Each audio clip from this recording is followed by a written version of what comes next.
Okay, what's going on, folks? I'm just getting everything set up real quick. Uno momento, please.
Why are you playing through that? Why are you playing through that? Fucking annoying. There we go. Alrighty.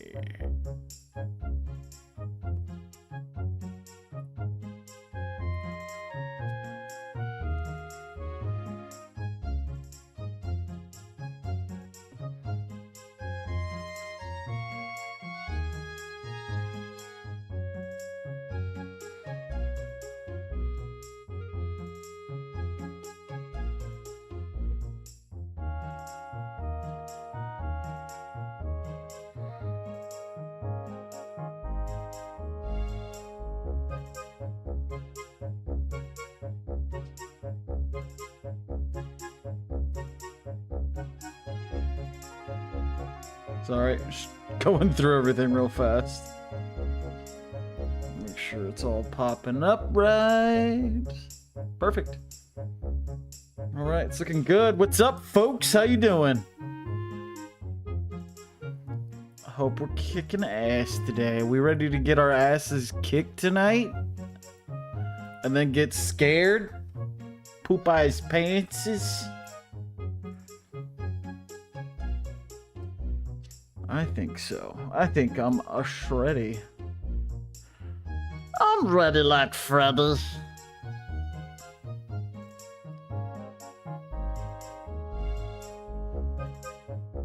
Alright.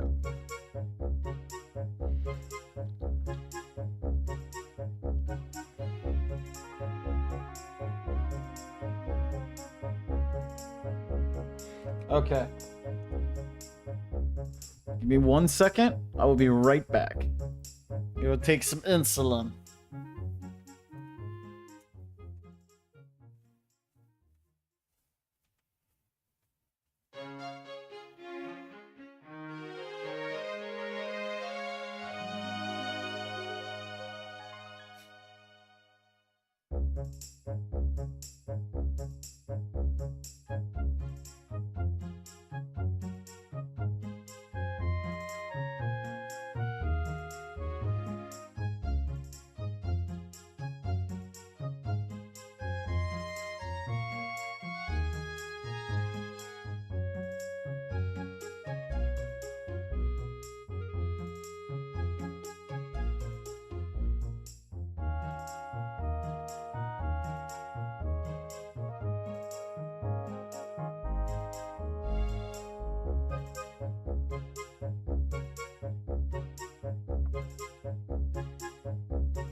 All right, it is time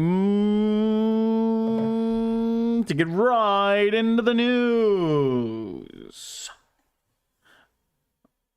Playing some motherfucking Dragon Ball Sparking Zero, a game I've been waiting for forever. And if you guys are feeling generous at all tonight, I have a pinned message where you can send me a tip. Or if you ain't got the cash, you ain't got the moolah, you can like the video or like the stream. Share it with your buddies. Be super dope to me. Be super dope to everybody. But yeah, those are just a couple ways. Shilling right at the beginning because I am shameless. But let's get into the game, folks. Let's flip and do it. Hold on. There we go. Make sure that's all set up proper. Ugh.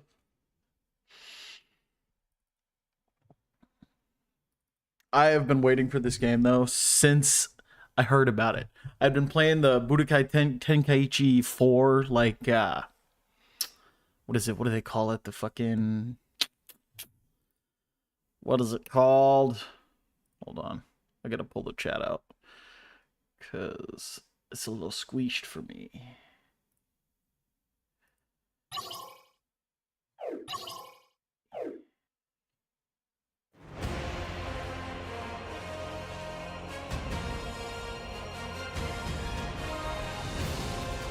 There we go. Perfection. All right. Is it grabbing the game?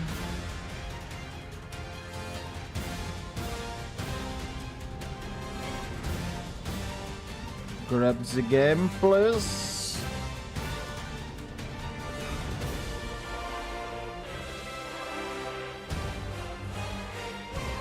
There we go. Hell yeah, baby. I'm ready. I'm hyped. I'm hyped. And you guys are probably hyped to watch me get to my ass kicked. Let me turn down the audio a little bit. Okay, that should be good. There we go. If that's too quiet, let me know. Or if I'm too loud, deal with it. I'm kidding.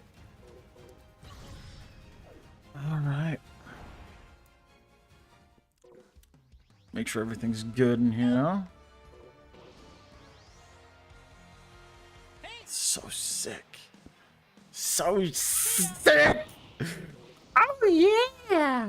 Yo, how goes it? Let's take a peek, shall we, Roger? Oh, I'm so hyped. Oh, I'm so hyped.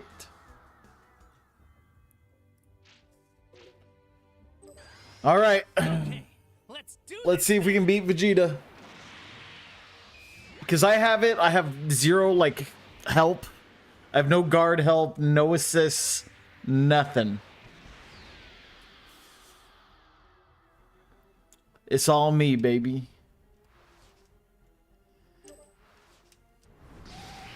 Burst open And expand! Oh, shit. After all this time, I'm trying to remember the controls. I played a little bit last night. and the one that destroyed the tournament arena. Guard. All of that was me? I owe this to Oh, I wish I knew.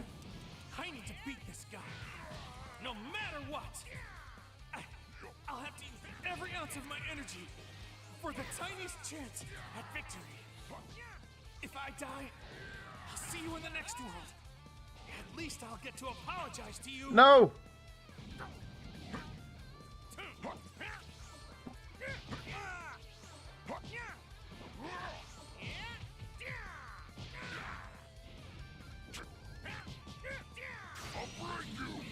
Get off me, Vegeta.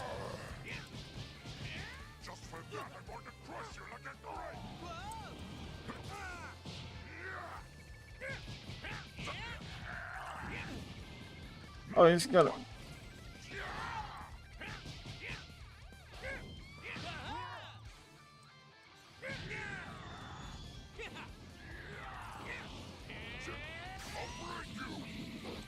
Hit it, hit it. Fuck. God dang it.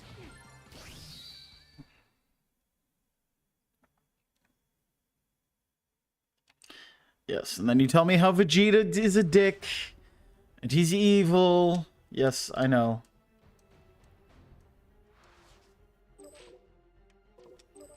I don't know if I just suck or what.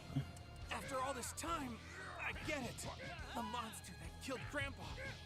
And the one that destroyed the tournament arena. All of that was me? I owe this to you, Gramps. I need to beat this guy. No matter what. I'll have to use every ounce of my energy for the tiniest chance at victory. If I die, I'll see you in the next world. At least I'll get to apologize to you.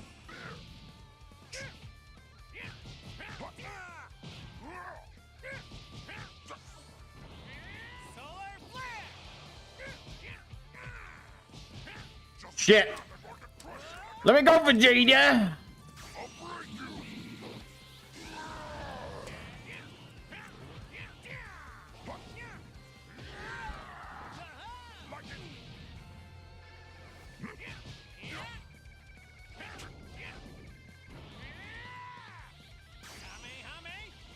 Fuck you!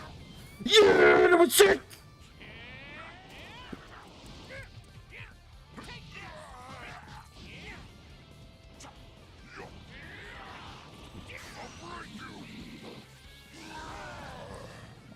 Fuck!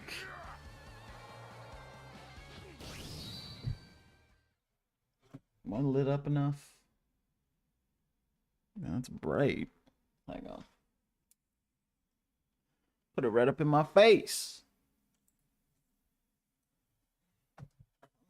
There we go. Be good to Dad. Be good to your father.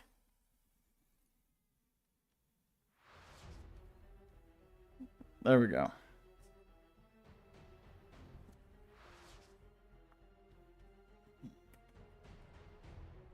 Tweaking everything right now, guys. Hang on. Oh, God, I unplugged it. What did I do? There we go.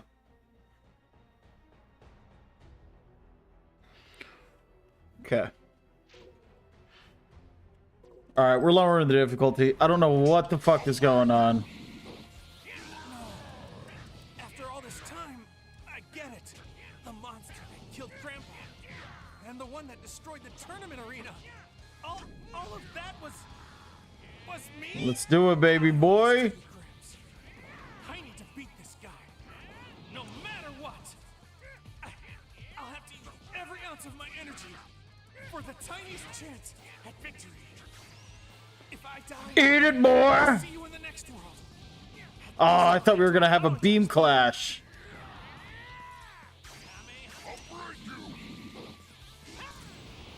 Yeah, big touch! You won't beat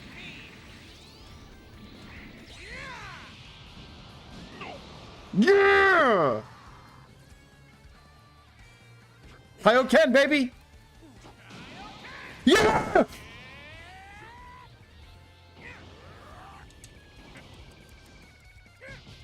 Okay, squish me. That's cool.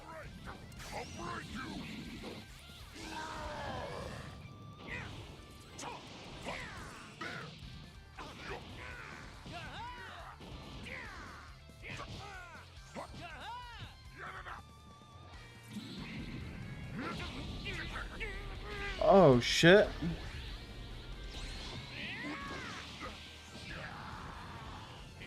That was sick. All right, let's go.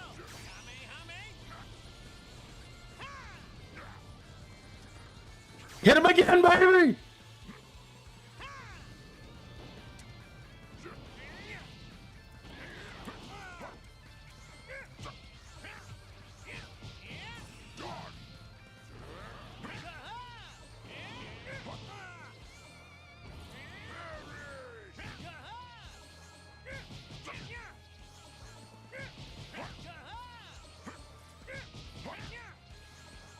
Let's go, bitch!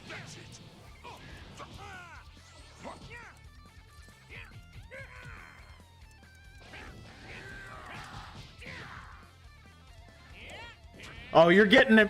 You're getting it, Vegeta! Oh, fuck.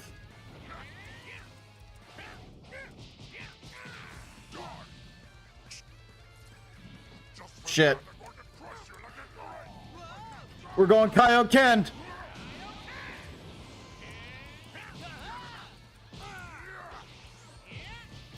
God damn it. Stop grabbing me.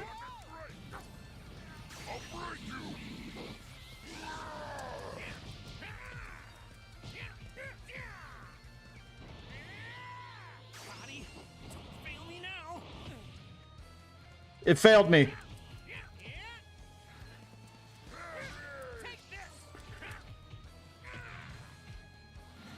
Damn it. Get off of me. No, no, no, no, no, no. No way. Fuck. All right. I gotta turn this down a little. Okay. There we go. Yeah. Okay. We're cool. We're so cool. We're in it.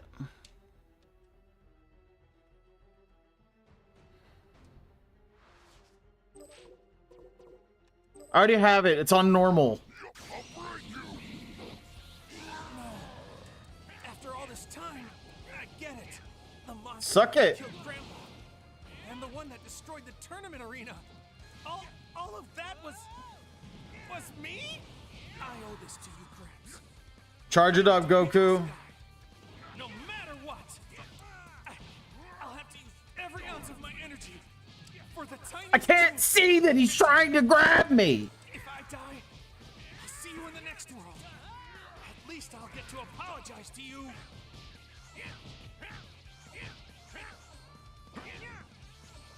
That's it.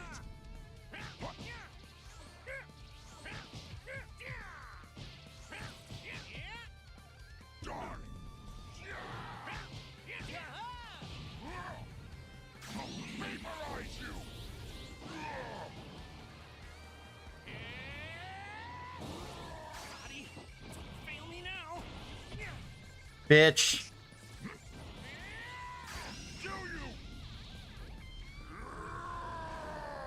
What are you doing? You're gonna Gallic gun me? Fuck! Get out of the way!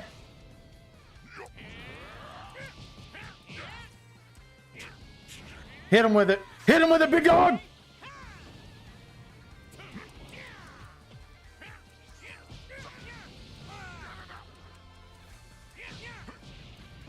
I can't see.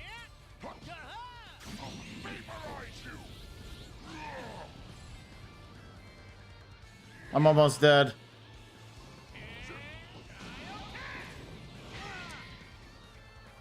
Oh my god, why is he so fucking hard?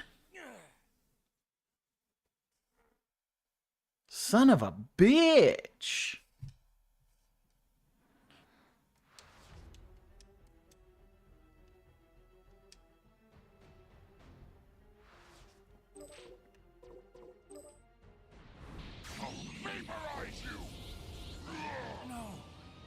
After all this time, I get it. The monster that killed Grandpa, and the one that destroyed the tournament arena. Son of a bitch. This is what's fucking annoying about this fight, is it's just like grab blast. He immediately opens up with like a fatty grab. I'll have to use every ounce of my energy for the tiniest chance at victory. Hit him. If I die, I'll see you Okay. in the next world. At least I'll get to apologize to you.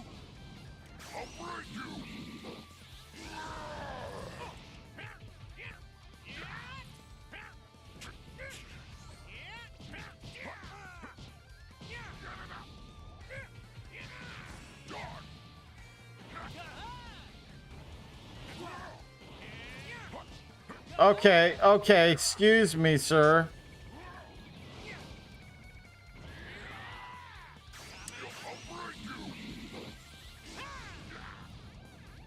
Eat it, bitch. Oh, we're going full power.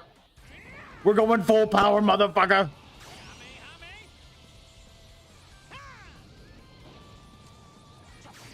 Going again.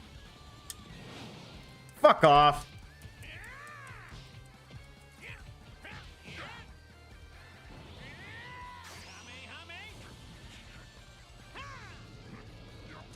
That was fucking cool!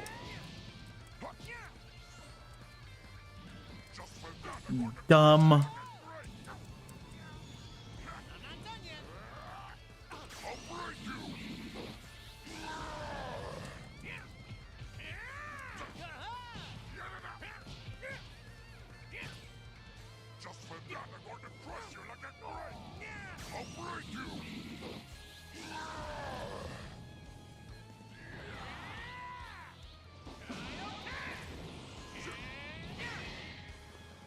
Okay, I'm lowering the difficulty again. This is bullshit. I hate it. I hate it. Crap game. Garbage game. Bad game. Throw it away. Put it in the trash. Refund.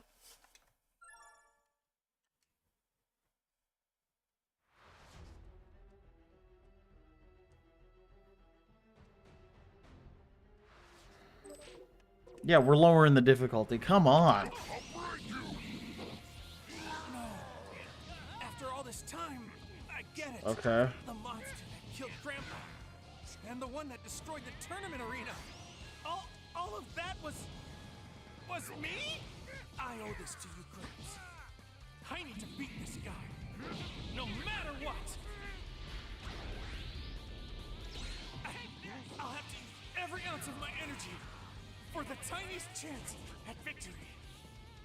If I die, I'll see you in the next round. At least I'll get to apologize to you. It's just like its fucking default's a grab.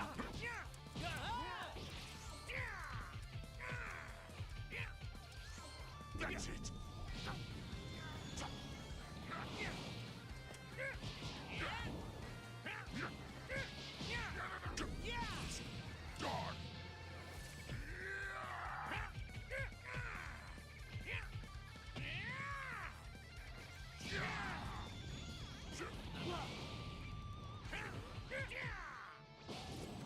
Take this!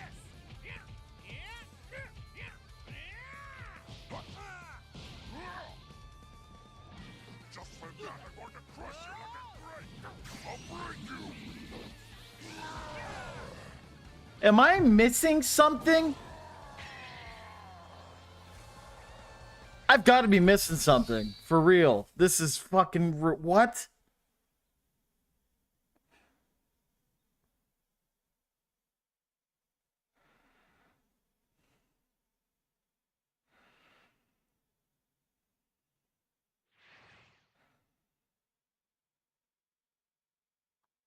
Vegeta, you're pissing me off, fella.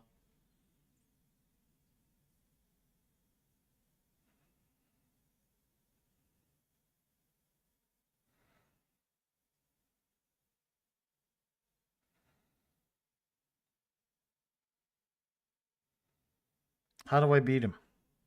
Yeah, spammy attacks? Absolutely. I'm reading a guide right now. Don't fucking judge me. Don't judge me.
Cool. Basically, it just says get good.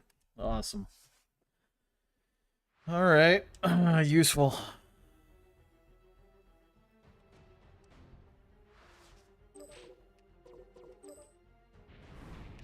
I'll break you.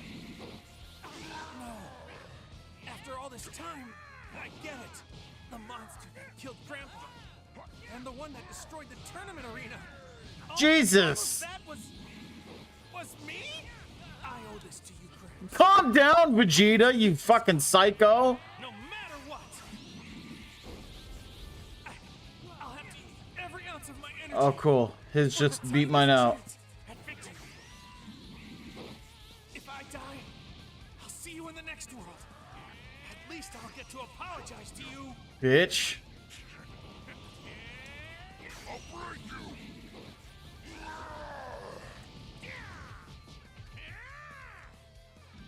Fuck. I'm going to crush you like a grape.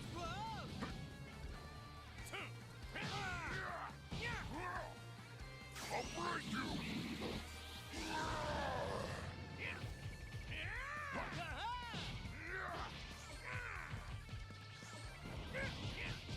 Just for that, I'm going to crush you like a grape. Okay, this fight's actually fucking annoying.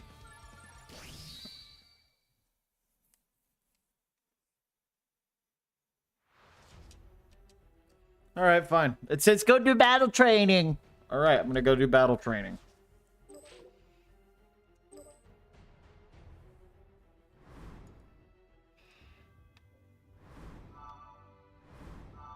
Let me skip ahead.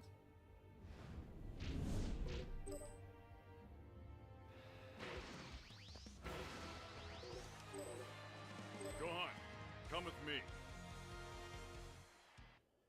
Ay, ay, ay. I need to train you harder than ever. From now on, you'll be Well, if you're training with me, I won't be letting up.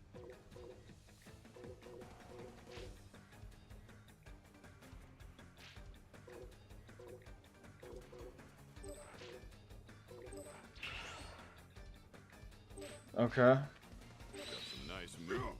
Well done. Low guard. I didn't know this was a thing. Too shabby. Fuck. Guess I should have expected you could handle this, huh? A guard clash?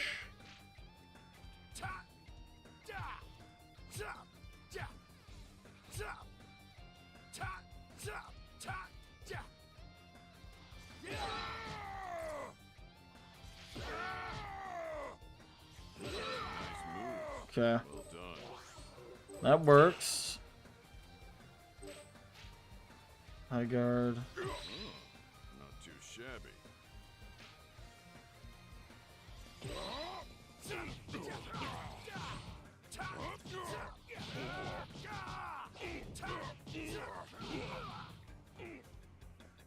Okay.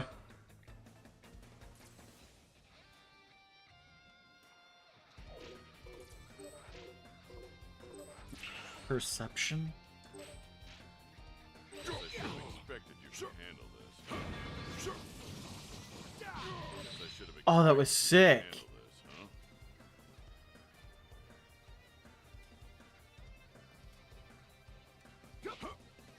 Got some nice moves. Well done. Got some nice moves. Well done. That's cool. Okay, so that's just perfect timing.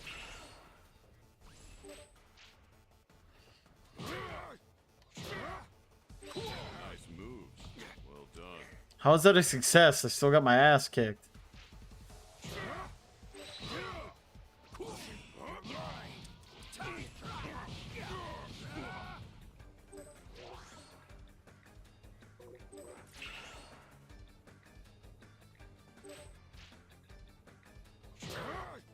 I should have expected you to handle this. I should have expected you to handle this, huh?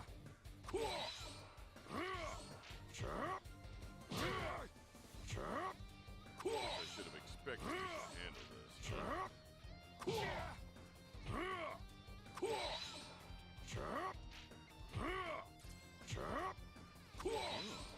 Not too shabby. I should have expected you to handle this, huh? I should have expected you to handle this.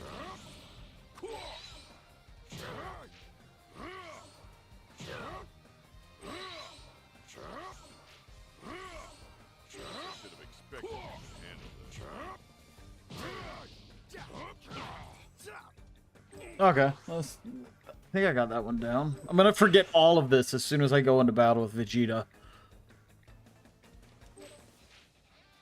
Should have expected you could handle this, huh? Okay.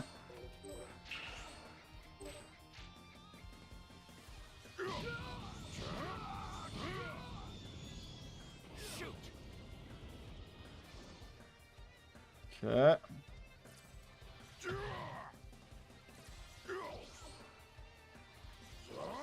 Oh, I see.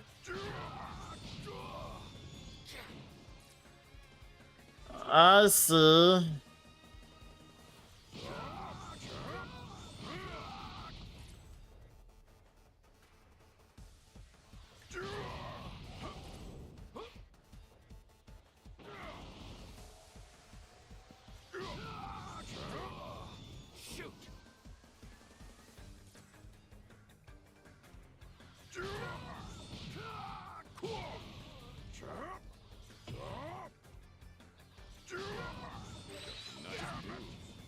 That's a difficult one. Holy shit.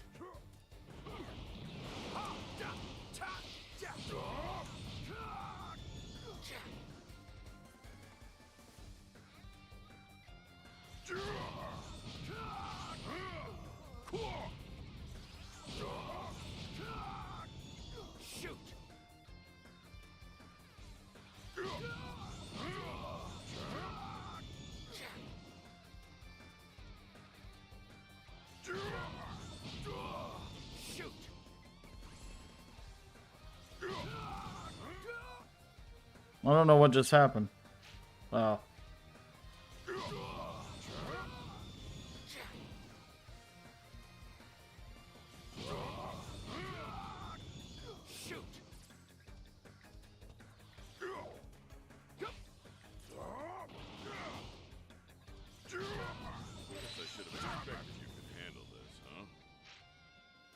Okay, that was kind of tough.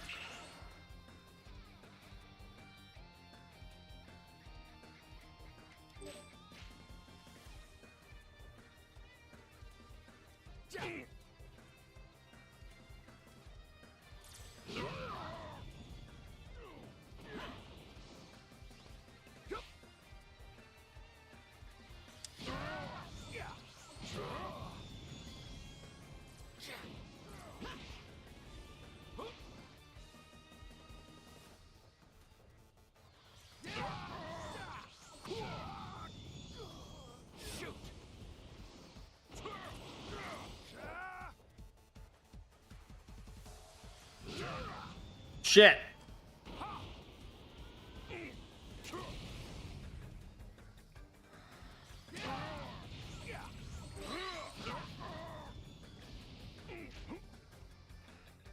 Wow, there's a lot of timing that goes into this.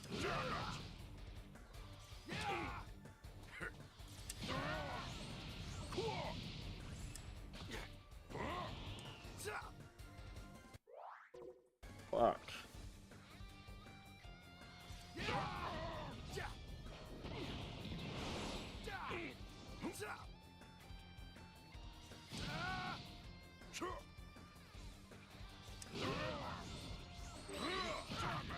That one's way easier.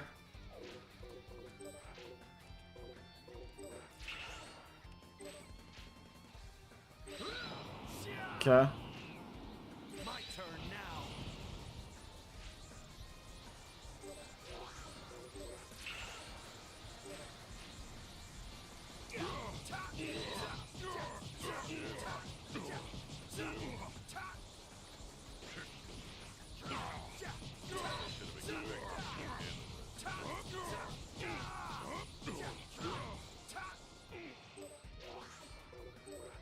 Solid. Expected you could handle this, huh?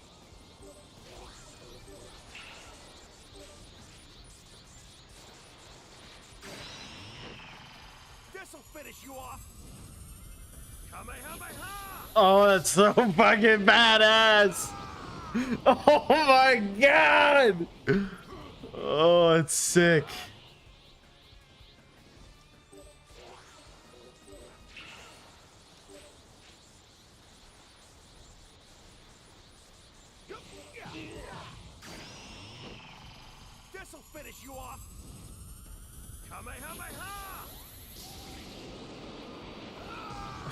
That looks so fucking awesome.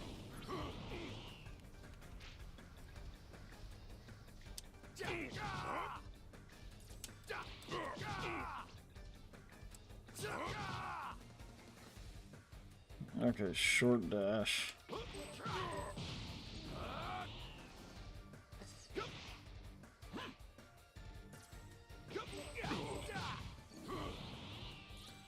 I gotta charge her back up. My turn now.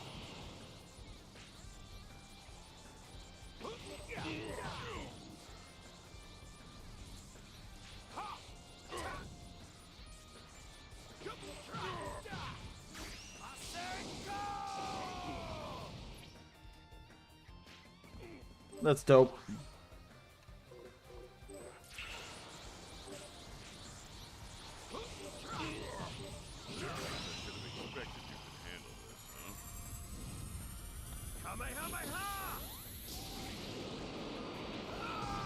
Oh my god, that looks so cool. Ah!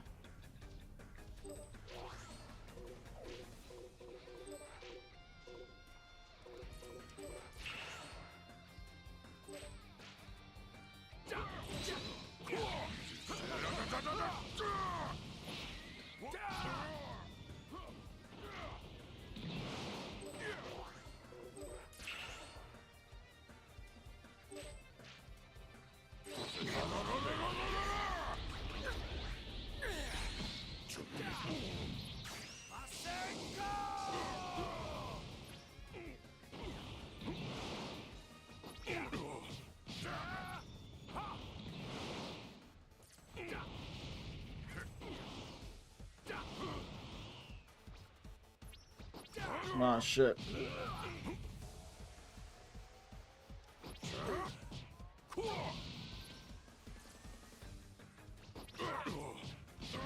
Our timing's off, Piccolo.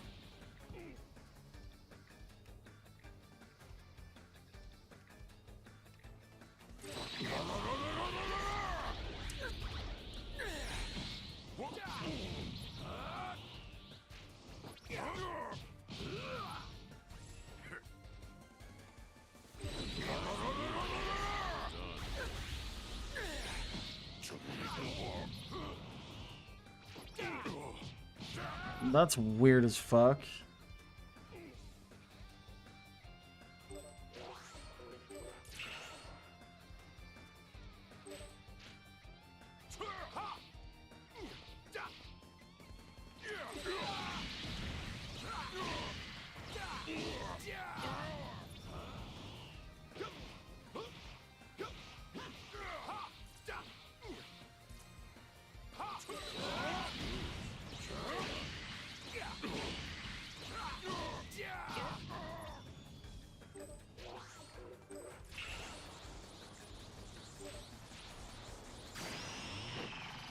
This'll finish you off. Kamehameha! Light grenade!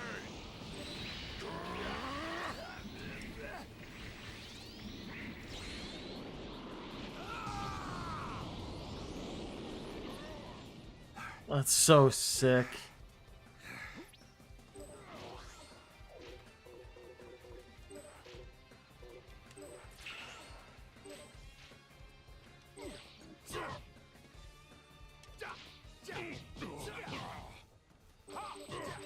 Nice moves. Well done. Not too shabby.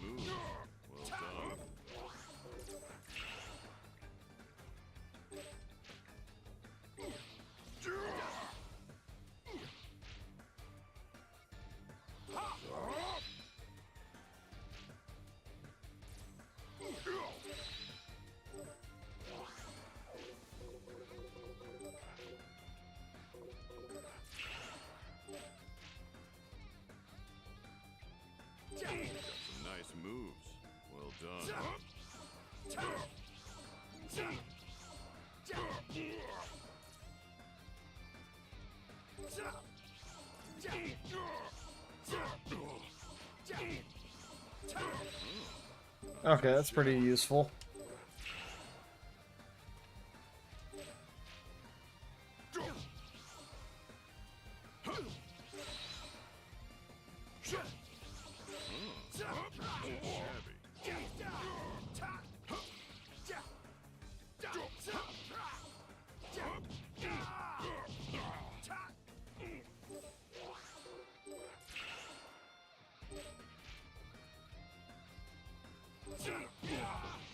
Nice moves.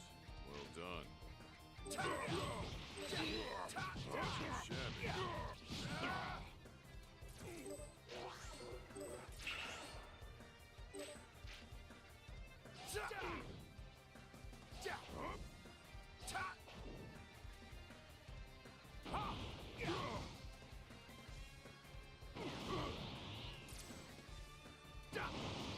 Nice. I'll unleash my true power. Damn it.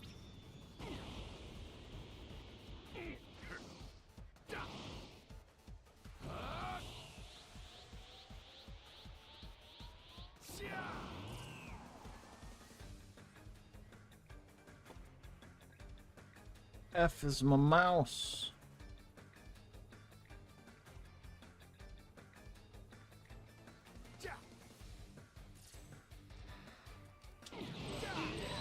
Not done yet. Too shabby. Ooh, that was clean.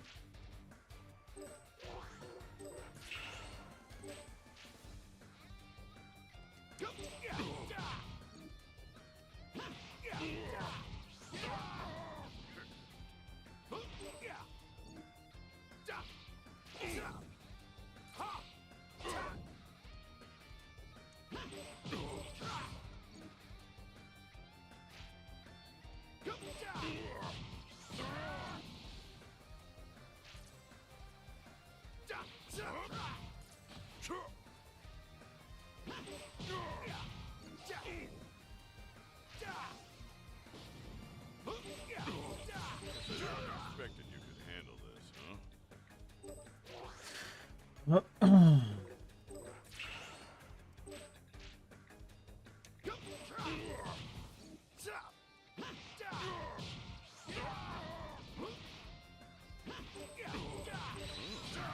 Too shabby.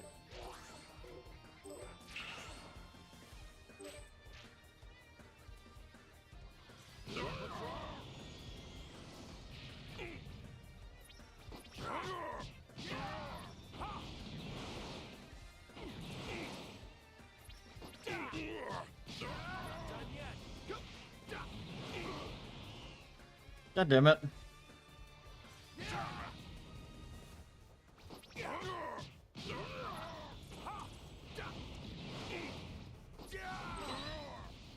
Okay. So while they're down, you can huck them. That's cool.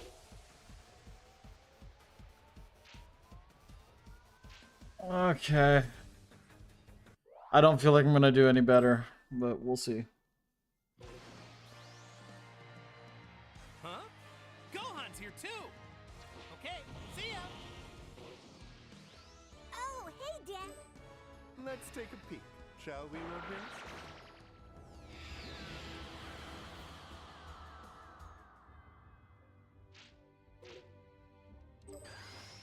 Okay, let's do this thing.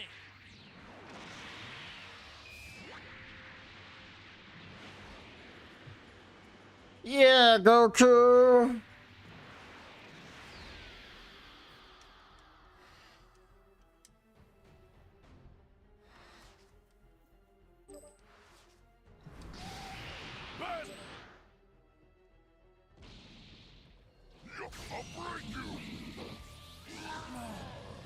After all this time, I get it.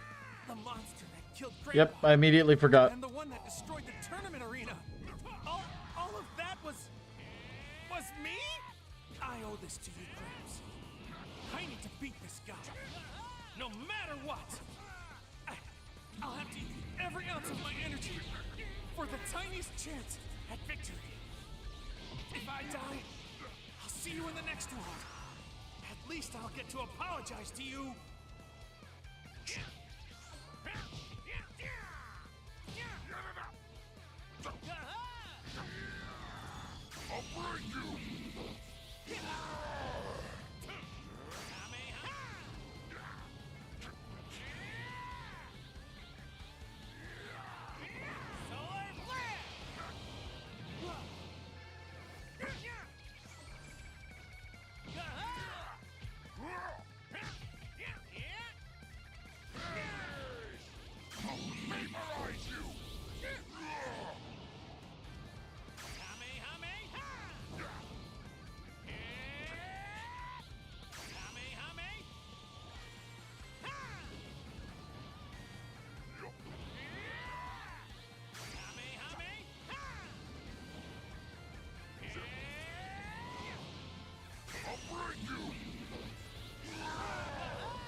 Does that not work?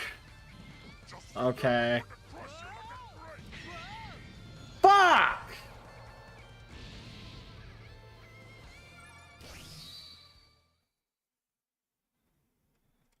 Okay, I need to fucking... I need to check some shit.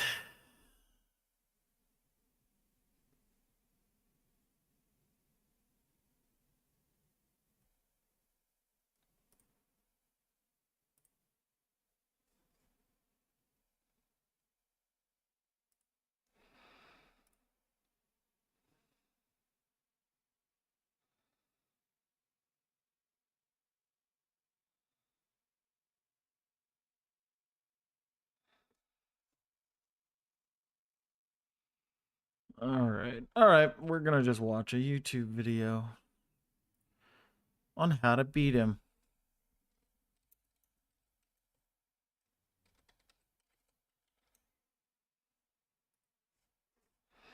We're gonna watch this. Is a giant ape bullying you?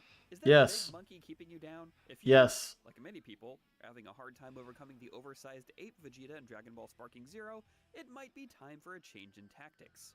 Fortunately, your pals at IGN know just the strategy. IGN. Flat on his back in this guide on how to beat Great Ape Vegeta. Gross.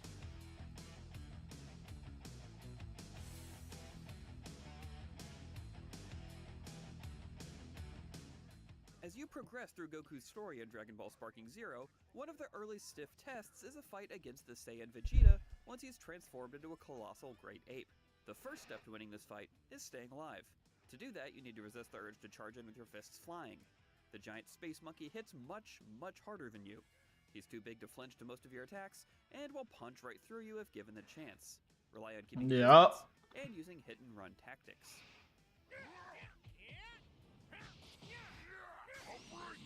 Ranged attacks are your friend in this fight, specifically your Kamehameha attack, but you need to time your attacks properly. Stay out of arm's reach, but not too far away, flying in a circle and using the quick dash to avoid most incoming attacks. It can also be helpful to change elevation. Your goal is to bait him into firing and missing with a beam attack. Dodge until you're sure you're clear of incoming damage, then counter with a blast of your own. Every ounce of my energy. Okay. We'll try this. We'll try.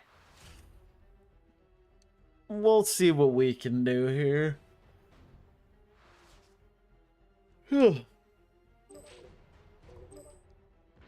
Okay. After all this time, I get it. The monster that killed Grandpa, and the one that destroyed the tournament arena. All of that was me? I owe this to you, Gramps. I need to beat this guy, no matter what. I'll have to use every ounce of my energy for the tiniest Dickhead. chance at victory. If I die, I'll see you in the next world. At least I'll get to apologize to you.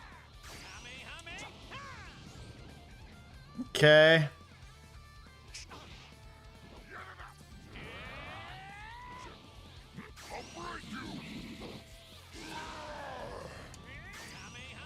Oh, fuck off, Vegeta, come on!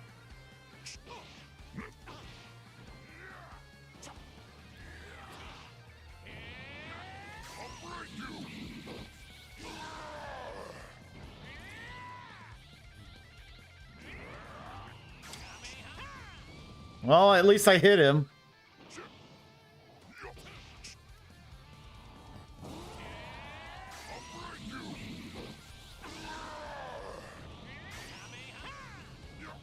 Okay, that's some damage at least.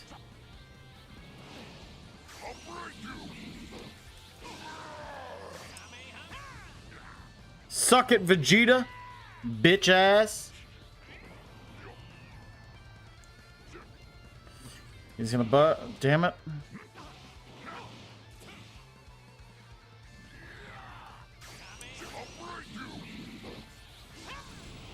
Yeah, beam clutch!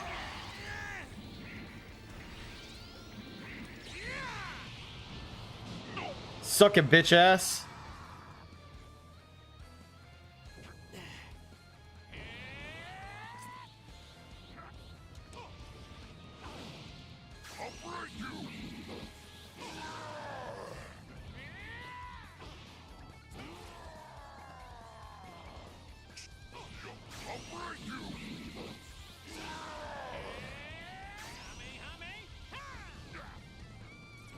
Okay, we're slowly kicking his ass, team. We're slowly getting him.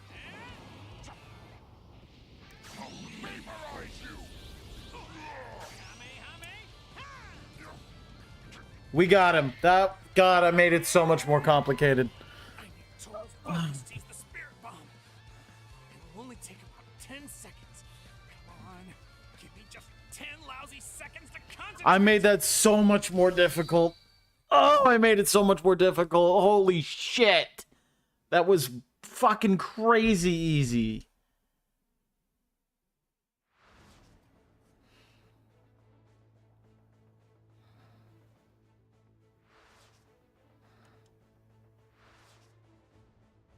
There.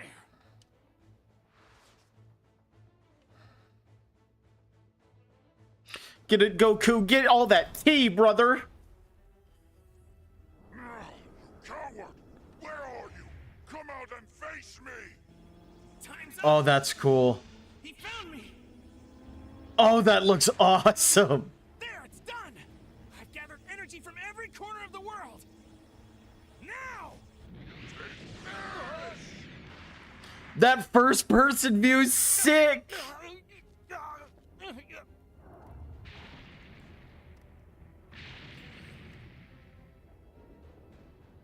This is the end of the line, Kakarot. Even if you do manage to come back to life, this miserable planet won't be around anymore. Die! Right in the eye. Consider that a little farewell present. I don't have the strength to lift a finger, so just do what you're gonna do to me, all right? Take your best shot.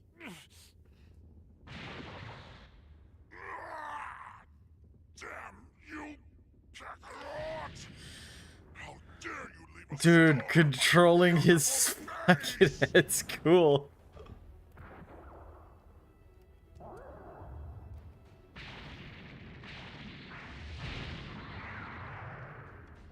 Just for that, I'm going to crush you like a grape! Ah. Why didn't Vegeta just take a bite off of him? Get up a notch! Ah. What's that I hear? Every bone in your body breaking? Must hurt. Ha! I think your friends are here. How quaint! Hey, Ugly! You put my dad down right now! Ah. Yajirobe! Fat boy!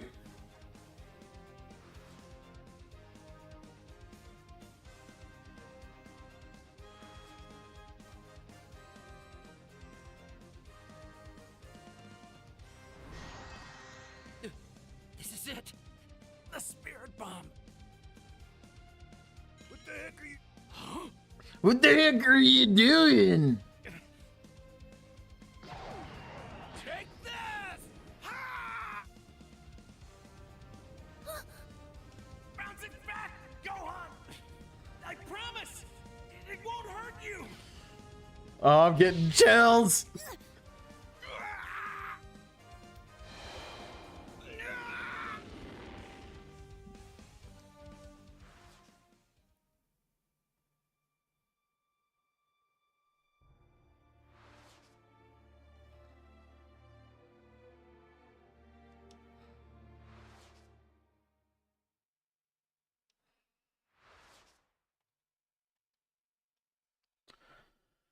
Oh, I like this game, baby.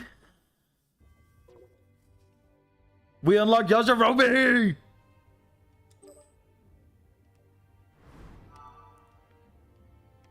All right. Going to the Planet Namek arc.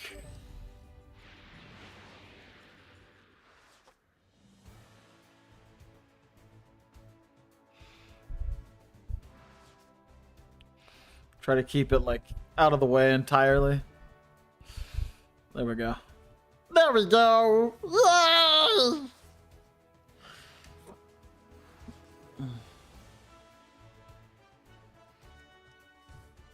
Let me see if I can adjust.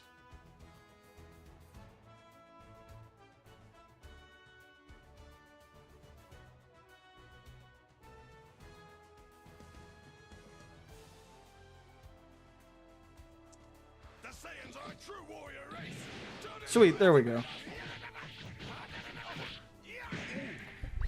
Now I've got it proper. Cool. I don't need the pop out anymore.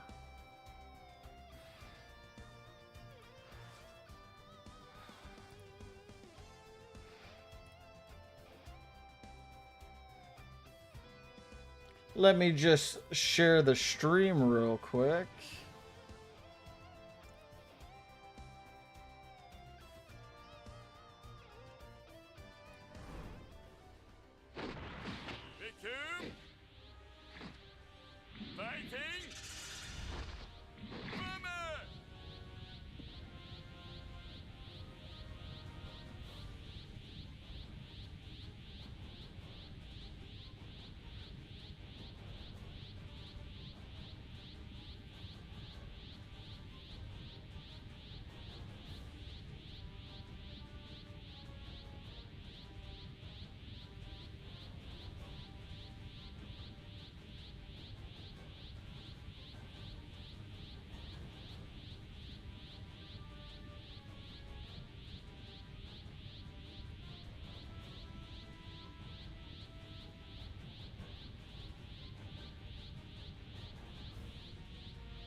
Alright.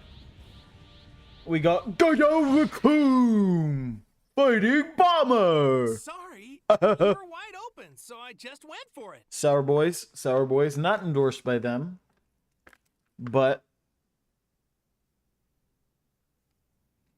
the little guys, they're super delicious. Caleb's a G, you know, Oompaville. No, this shit is real fucking good, though. They're pretty tasty. Look,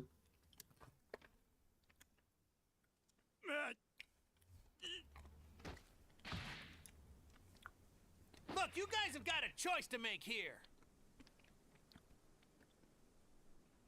Either get off this planet and go home, or you're gonna want to like a friend here.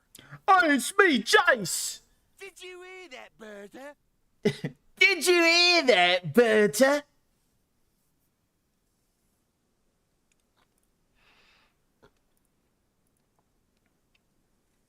Hold on one sec, guys.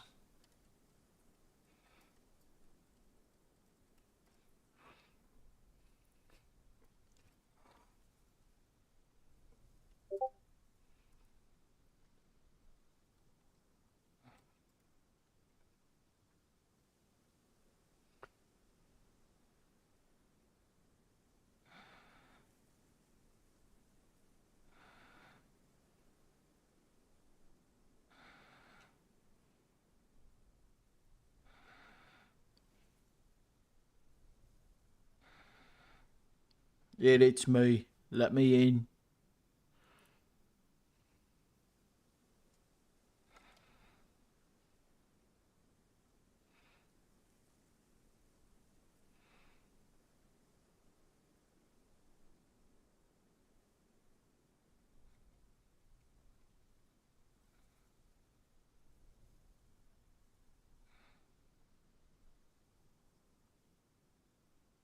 Okay, cool. We're signed in now. Sweetness.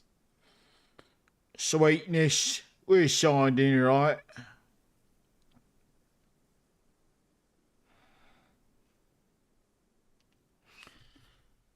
This jolt knocks out Raccoon with a lucky shot, and suddenly he's dishing out threats to the likes of us.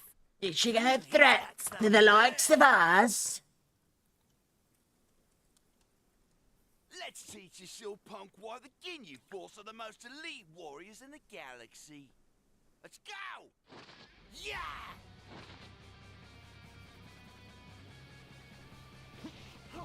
This is what happens to morons who underestimate the Ginyu Force. What's up, buddy? How dare you!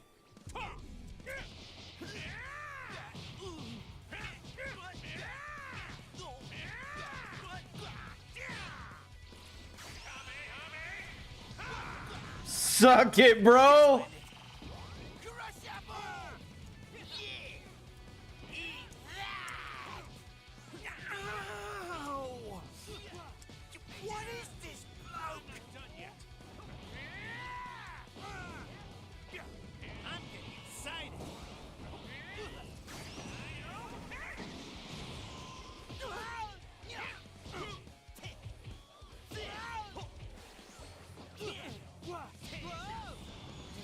All right, Jace.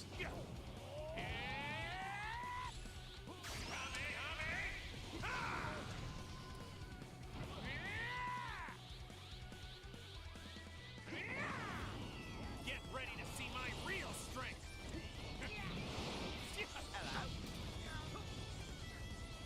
I'm not done yet. Spirit bomb, baby! For a spirit bomb. Done.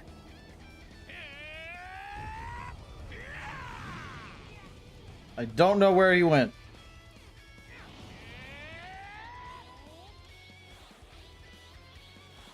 I think it missed.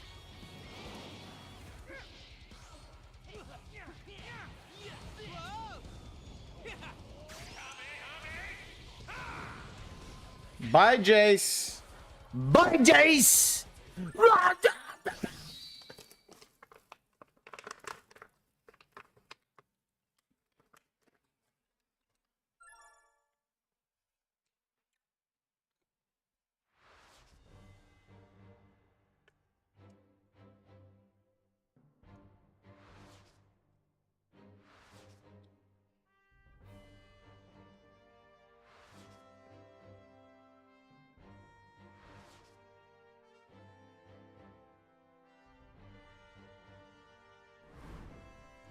So, that's him, Captain. Don't be fooled. This freak's way stronger than that. I didn't realize Ginyu was that short. He must be capable of boosting his strength in the midst of combat. See, It's not either way to think I'd... So, are we?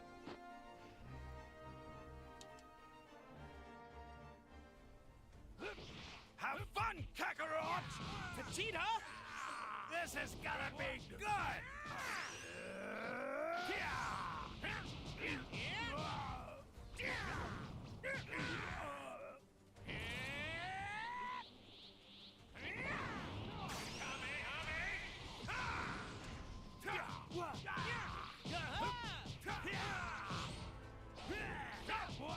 Captain Ginyu, sir. I'll assist. Damn it. Without Vegeta, this isn't exactly gonna be a cakewalk. I don't remember asking for help, Birder. I'm perfectly capable of fighting my own battles. Butt in again and it'll be you I pulverize, understood? Oh, Ginyu's gone. Bye, Ginyu! Your strength is unbelievable. Yeah, I think I'll take it. What do you mean by that?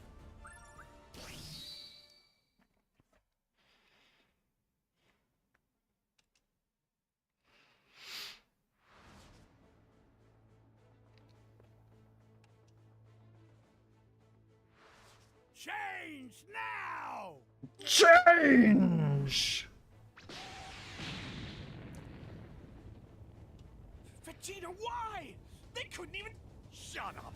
You're too...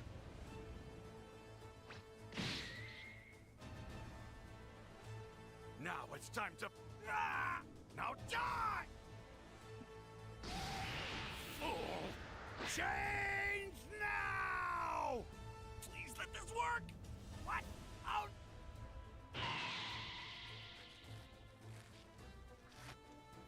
Bastard! He got his own body. What the? I better swap with them.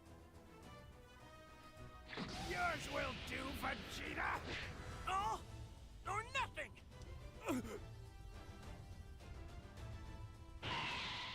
What in the... Whew.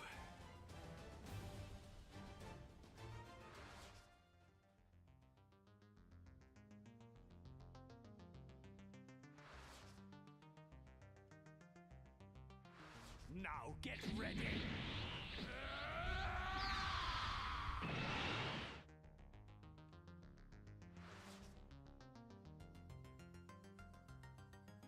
Try to hang on just a little. I'm begging you, please!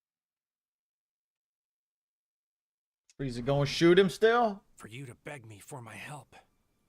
I may have hated you when you were alive, but I always I am a Saiyan that was and in the name... And I would just love to see you try. Both of you, Go on! Please.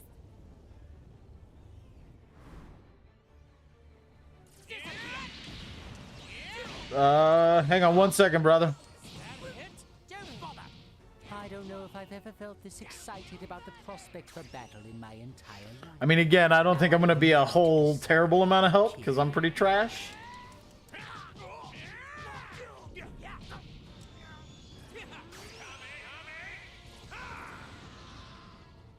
Did he just like eat that and not?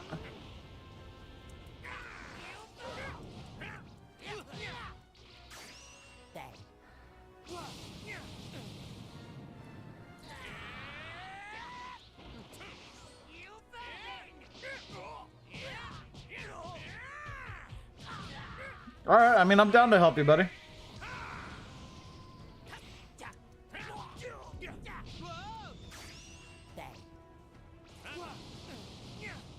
Okay. Frieza's bodying me right now.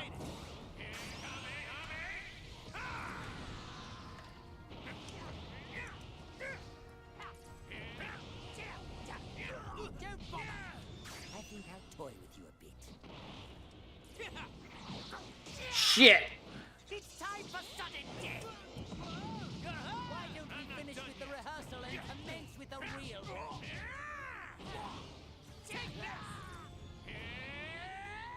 Share your energy with me!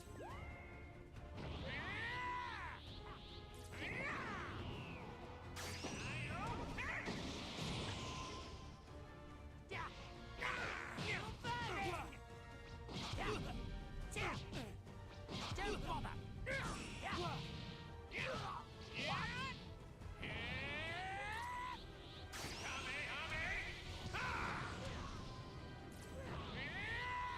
Okay, Frieza's kicking my ass.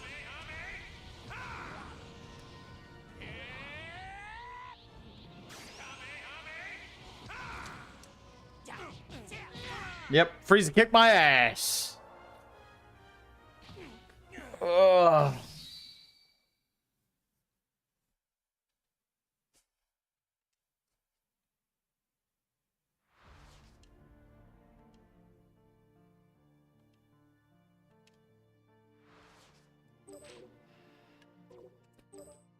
All right, let me beat Frieza real quick.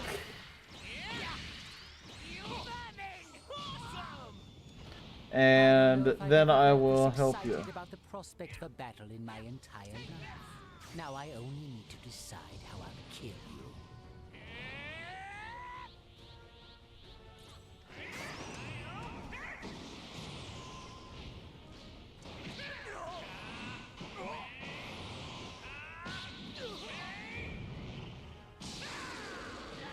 Badass. Actually hurts.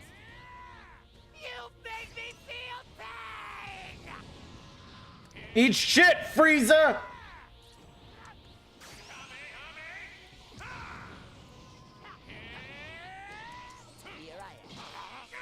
Grab that fucking tail, boy!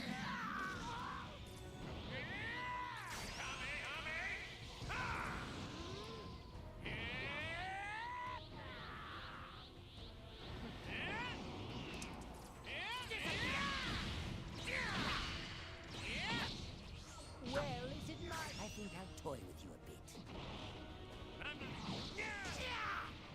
It's time for sudden death!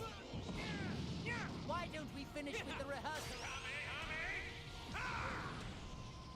What's up, Frieza? What's up, motherfucker?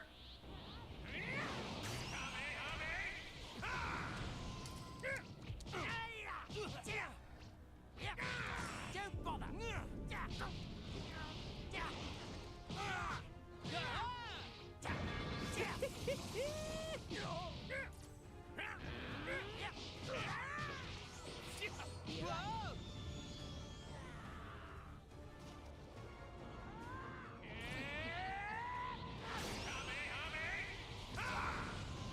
I was really hoping I wouldn't have to rely on this again. But if I want to win this fight, my only choice is to gather enough energy for a spirit bomb. Now perish along with this planet!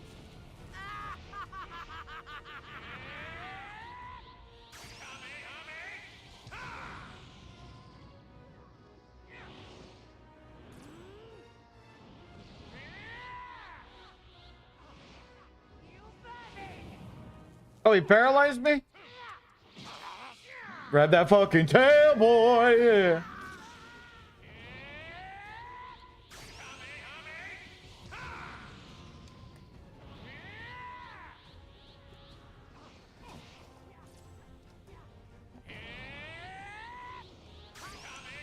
Get fucked, Frieza! I'm getting excited.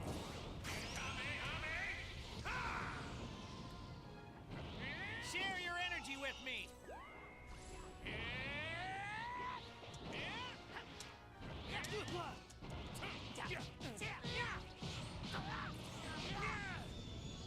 I'm not done yet.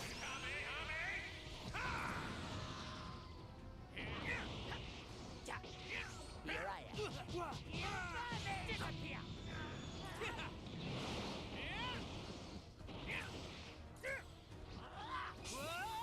What the fuck is this?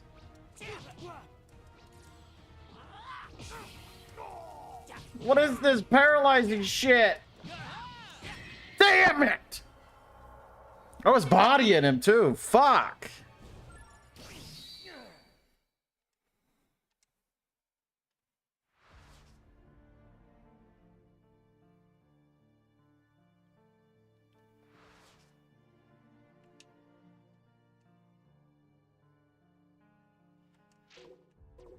The Immortal Emperor.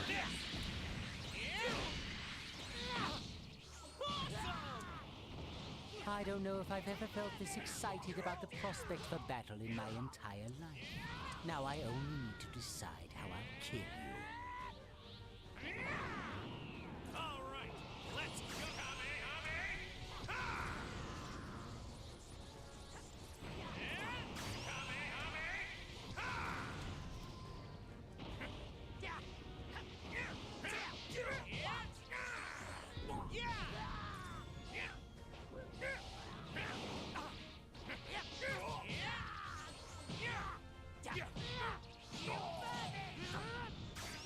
Bang.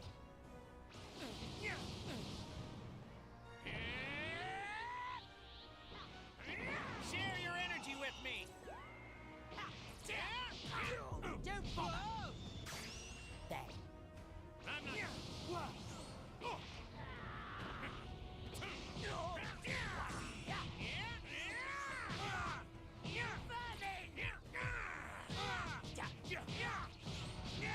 I think I'll toy with you a bit. Shitty. It's time for sudden death! Why don't we finish with the rehearsal? You like that, Frieza? You little punk ass? Little punk bitch. Take this! I'm not done yet.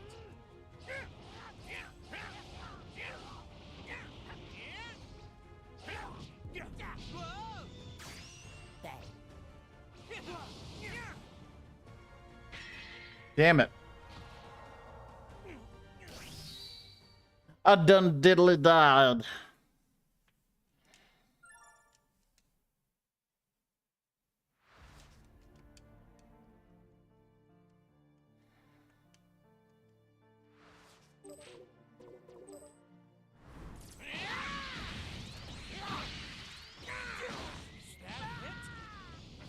I don't know if I've ever felt this excited about the prospect for battle in my entire life. Now I only need to decide how I'll kill you.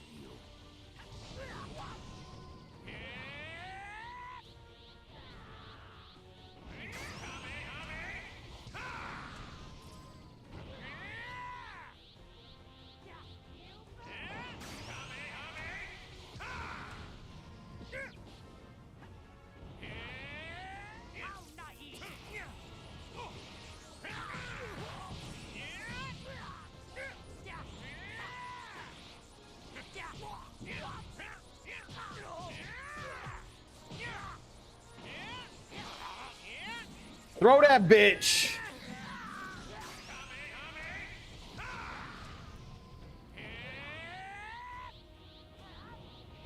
Share your energy with me.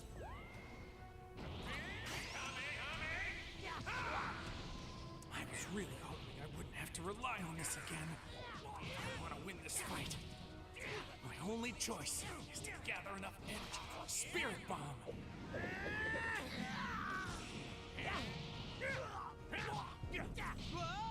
I think I'll toy with you a bit. I'm not Ouchie. It's time for sudden death. Why there?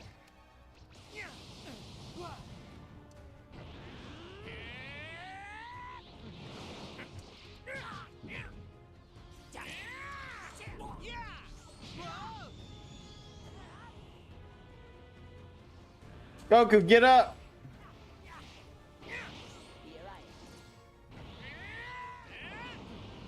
All right, let's go.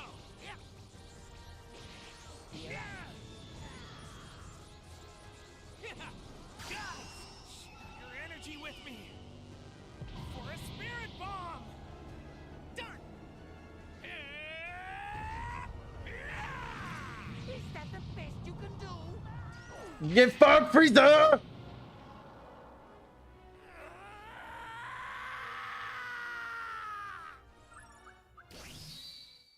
That was good. That was good. Oh, that was so cool. I fucking love this. Oh my god.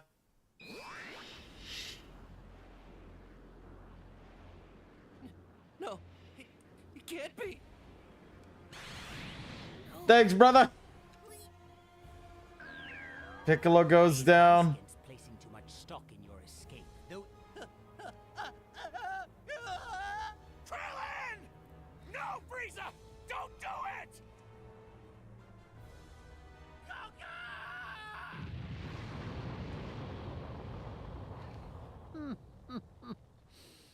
I think the. Oh, you're fighting Jiren? Next.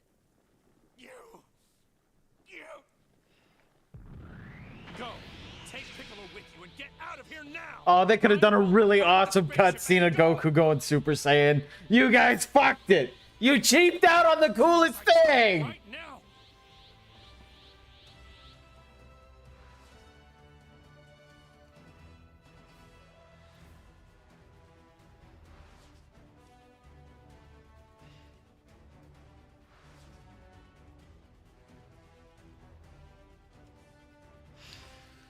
I mean, if you're all the way up at Jiren, man, you're fucking way better than I am. I'm literally just at Frieza.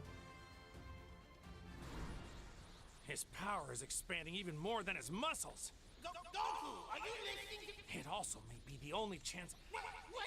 Hey, by the way, how's the audio with this? If everything sound good, or is something need to get adjusted? Drop this a little bit more. There we go. Krillin can't be. Krillin was my best. 85%. Playing all day? Nice. Frieza, I know you want the same thing.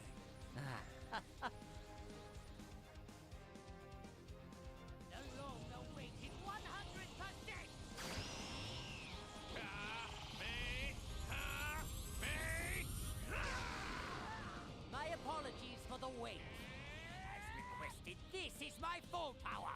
Then do you want to finish this, or are you just gonna keep talking?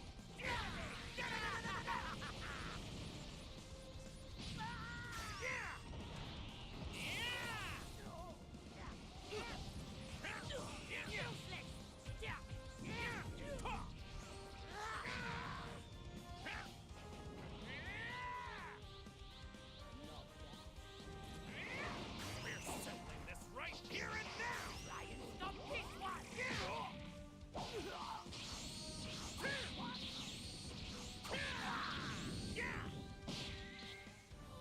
Stubborn little cockroach. I blow you into a million pieces. Just like I did that earthling. That Earthling? Are you talking about Krillin? Don't you dare say his name! You'll be sliced to bits. I'm not done yet.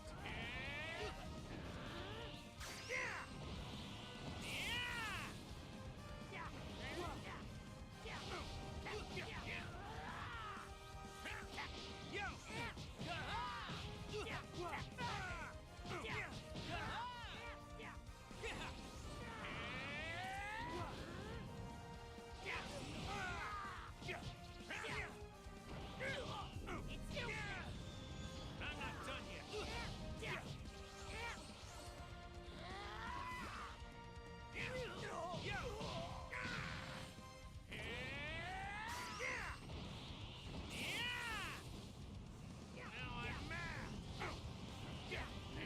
Now I'm mad.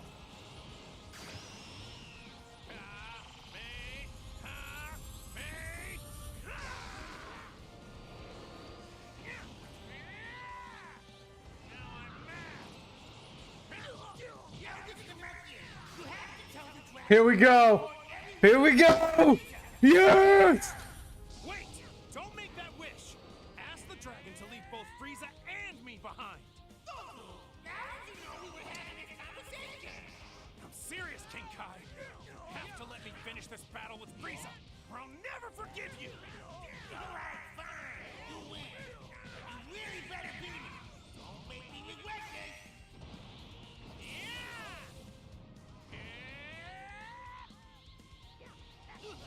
We're settling this right here and now! Why, you...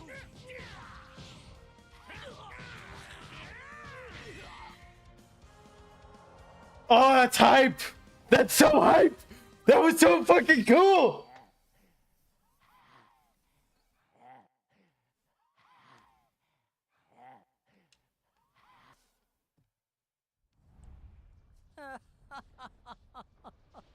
Oh, the iron. I hate to gloat, but there's a lesson. We'll see about that. You must die by my hand! You fool!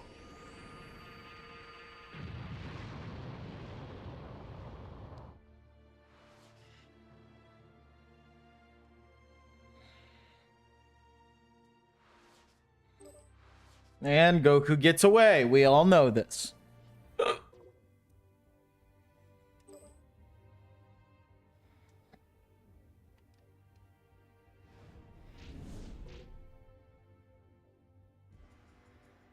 That was sick. All right, dude.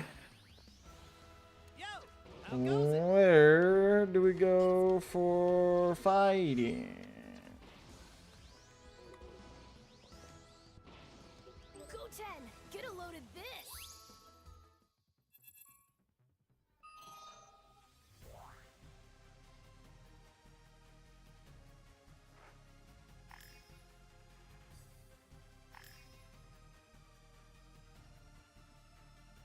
Okay. Yo! Alright, let's go! Hey!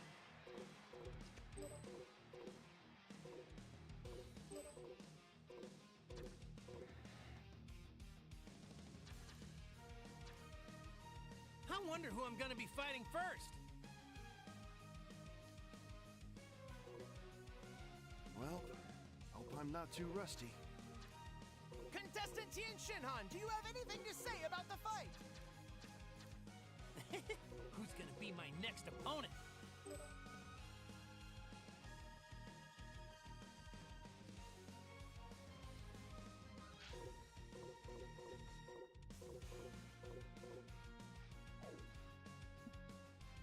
Okay.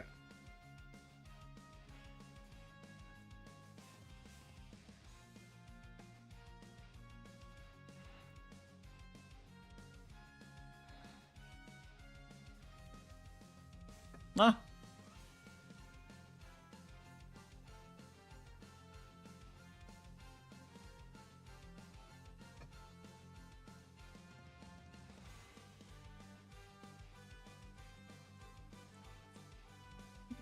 What's your same username?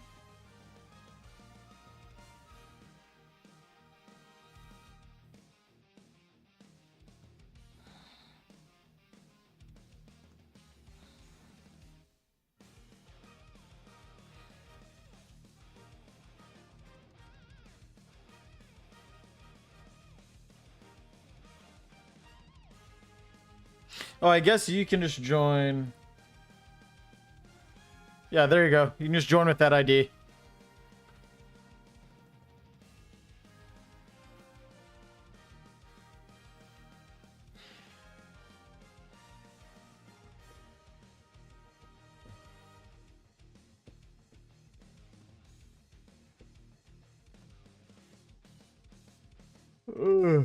I think I'd have to add you as a friend, and I'm not gonna get into Steam right now, so you should be able to just join with the room ID right up here.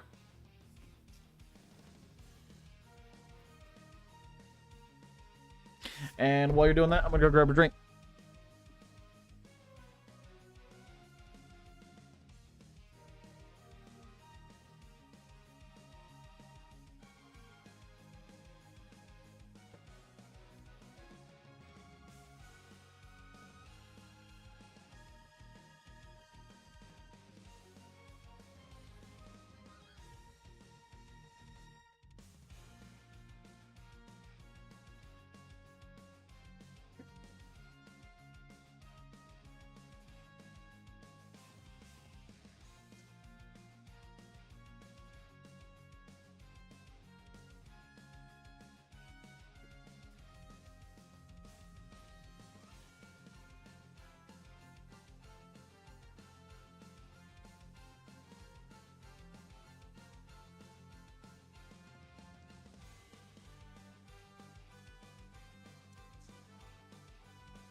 It's right here on the stream. Right underneath ID. This is the room ID. Right underneath my cursor, or right above my cursor.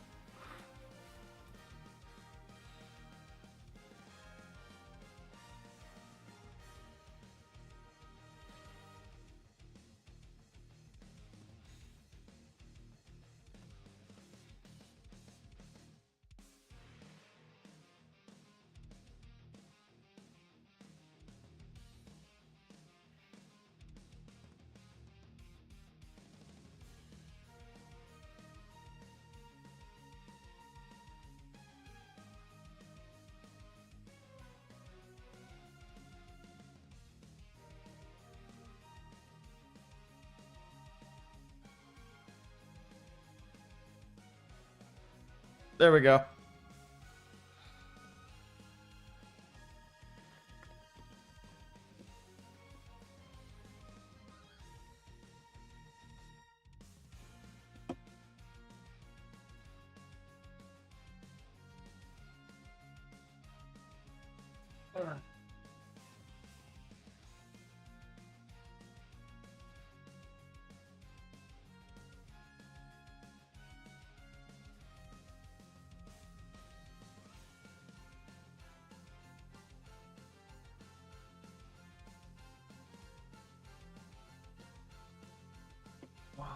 Um.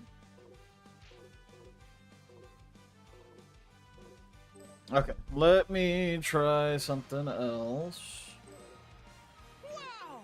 This is getting exciting already!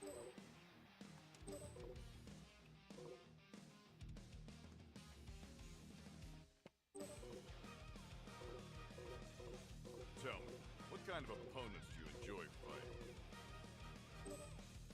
We'll try it as a public lobby.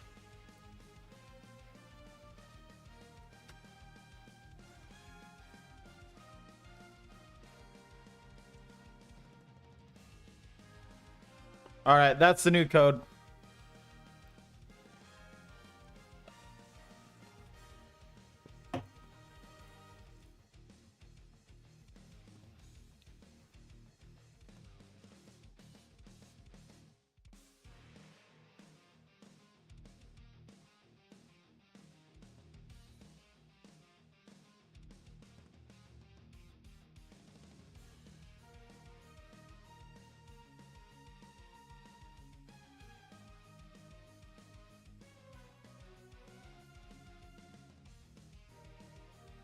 Wow.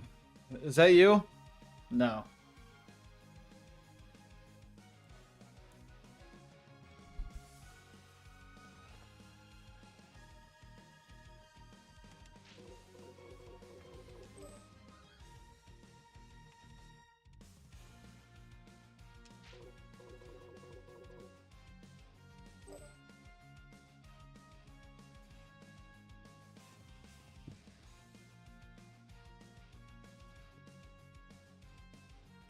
Yeah, I don't know, man.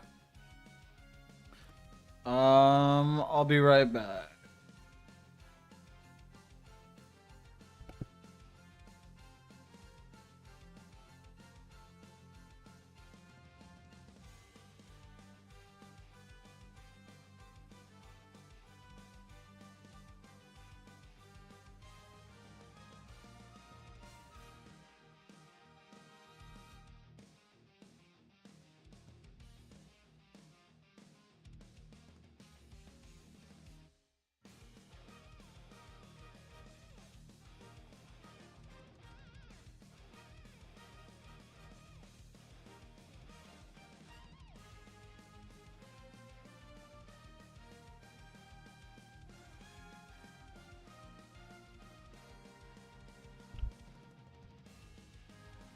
Okay, so... What? No. Back out.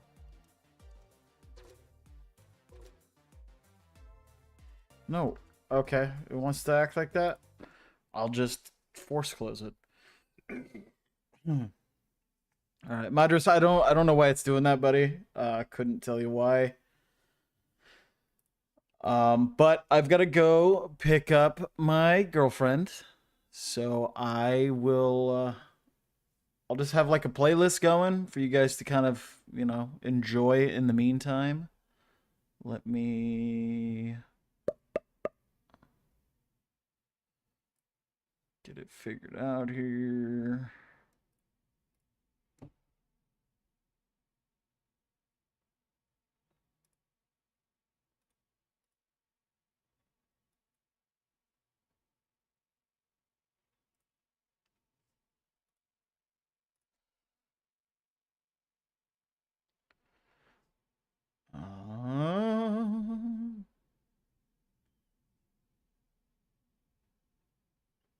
Okay, we'll do this playlist. Let me make sure this works. Yes, it does. Perfect, perfect, perfect. Make sure I don't have any private information. Potentially. Okay, why is it doing that? I don't like that. Hello?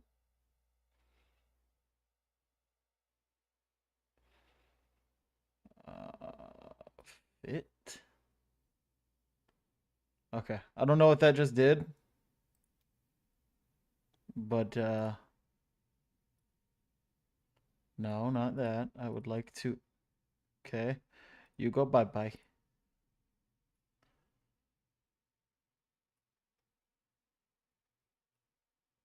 What the fuck? Come on.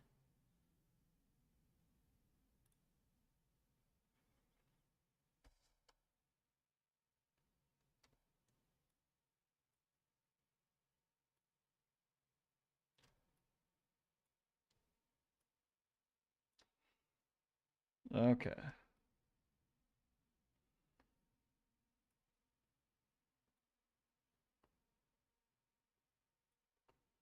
We'll kind of just stretch it out a little bit.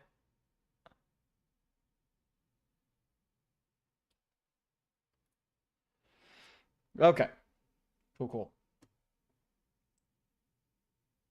All right. Hello, hey, what's up? Come on down, take a seat. We're reading another creepypasta story. That's it, that's all I got.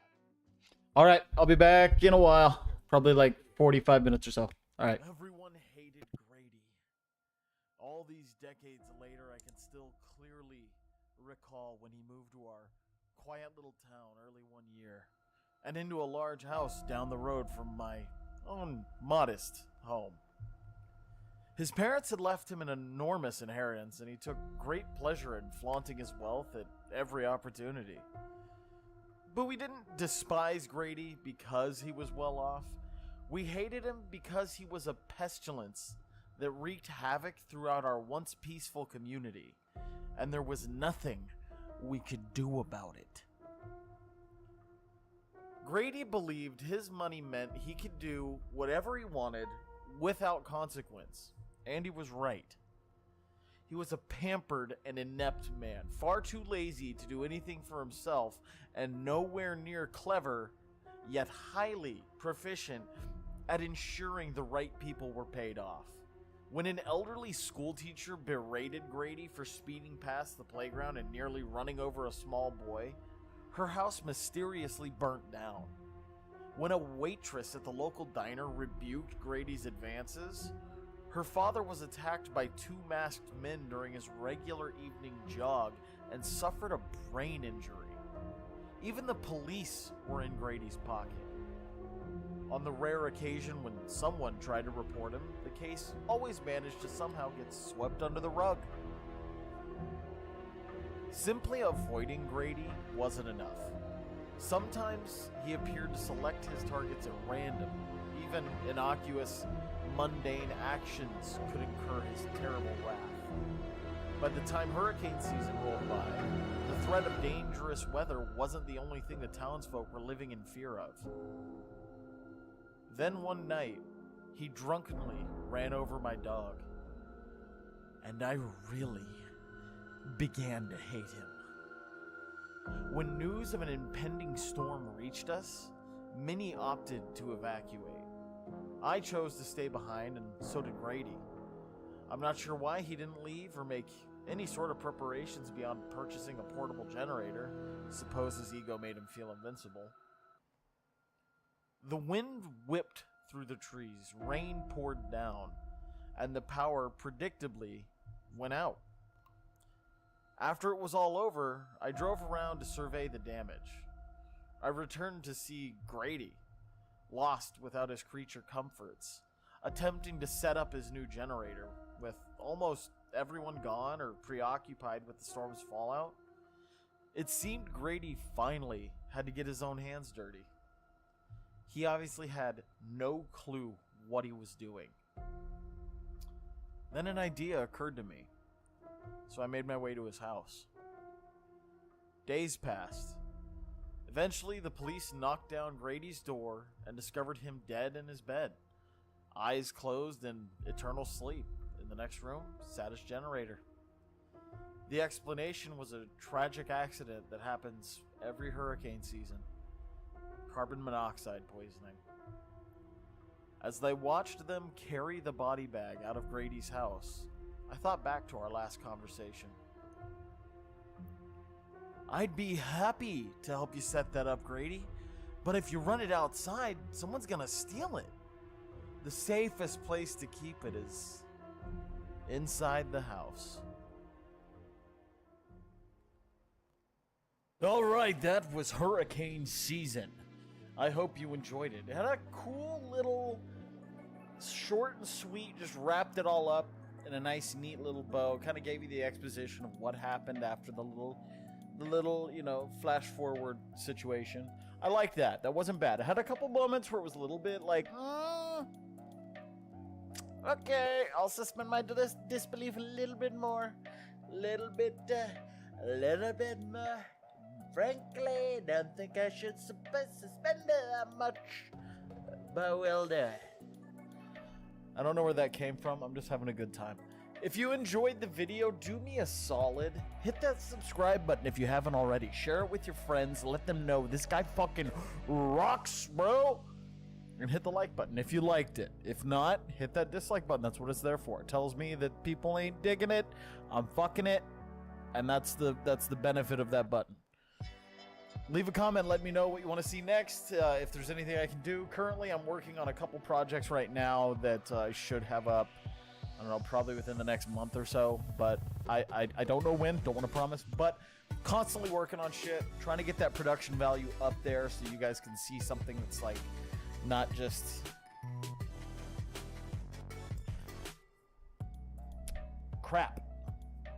But love you guys. See you next time. Enjoy your night. Have a good night. Sleep tight. Don't let the bed bugs bite. Bye!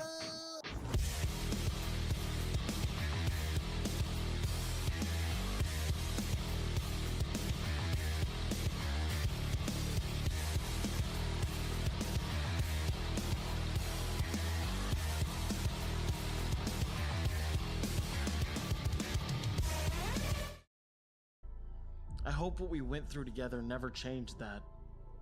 Anyhow, I can remember the day so clearly. I was playing a basketball game of 2-on-1. I was the one, with Darren and Bryce. The two jerks were creaming me, of course, never hasting to shove me around and taunt me. Patrick, you're ass at this! They would say. Well, of course I was ass. I was an 11-year-old playing 2-on-1 against two 13-year-old pricks. Actually, you know something? I'm gonna stop calling them names. See, when you're on Earth, it's easy to call your family members names and quarrel with them constantly. Where I am now, though, you'd give anything just to hug them for 5 seconds and tell them how much you love them. Oops, I'm rambling again.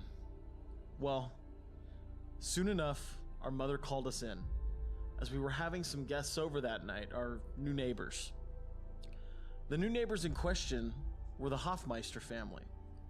Up to that point, all I had heard my brothers say about the Hofmeisters were things like, "They're creepy as shit," and "weird-ass people who gotta go." I didn't share these opinions. They seemed like okay people to me.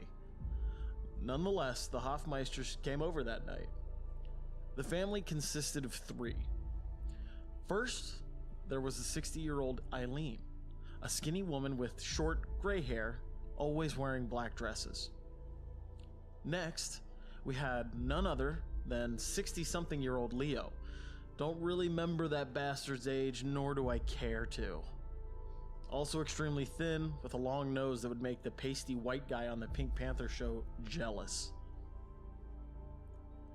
Then there was David, their 11-year-old, insecure adopted son.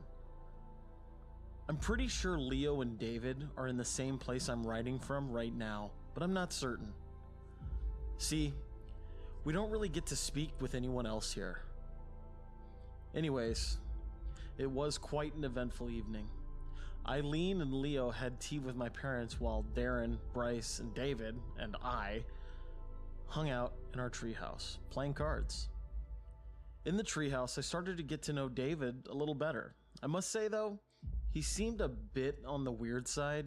He was pretty awkward when it came to discussing things such as where he moved from or what life at home was like. Still, he was a nice kid, just very shy. Later that night, when the sun went down, my brothers had already gone home, and David and I were walking down our street lamp-lit road. That's when he invited me to his house for a bit. It was a Friday night, so I figured it'd be okay. Let me say this. His house was big. It was the biggest in the neighborhood, down at the end of my street, sitting high on a hilltop as if it were better than all the others. Behind it was a large field that eventually merged into some woods which lined the horizon.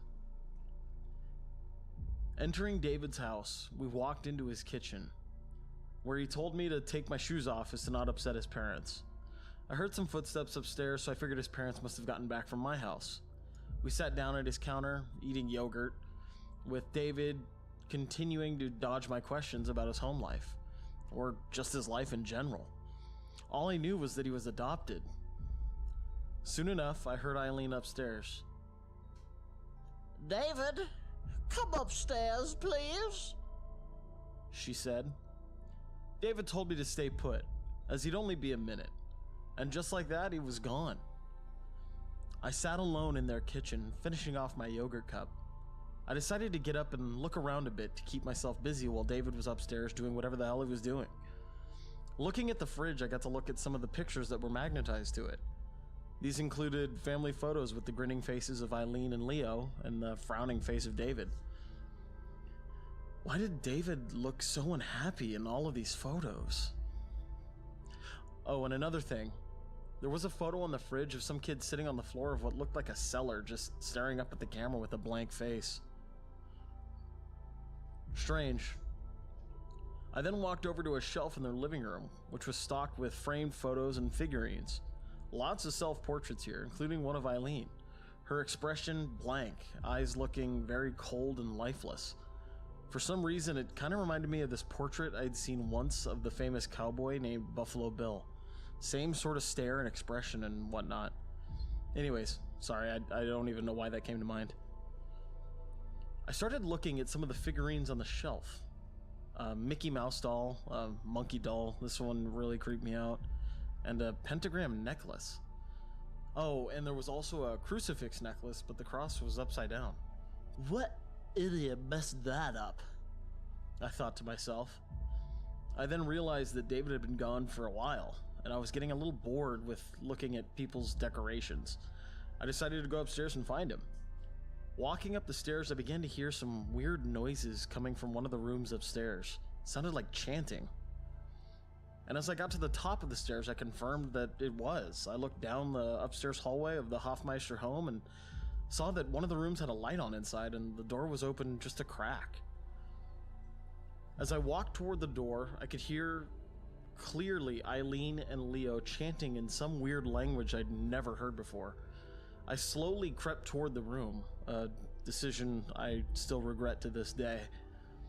I pushed the door open slightly, just enough to see Eileen and Leo, on the floor on their hands and knees, bowing down to something that was just out of my view. I didn't dare open the door any wider than I already had, even if it meant satisfying my curiosity to see what in blazes they were bowing down to.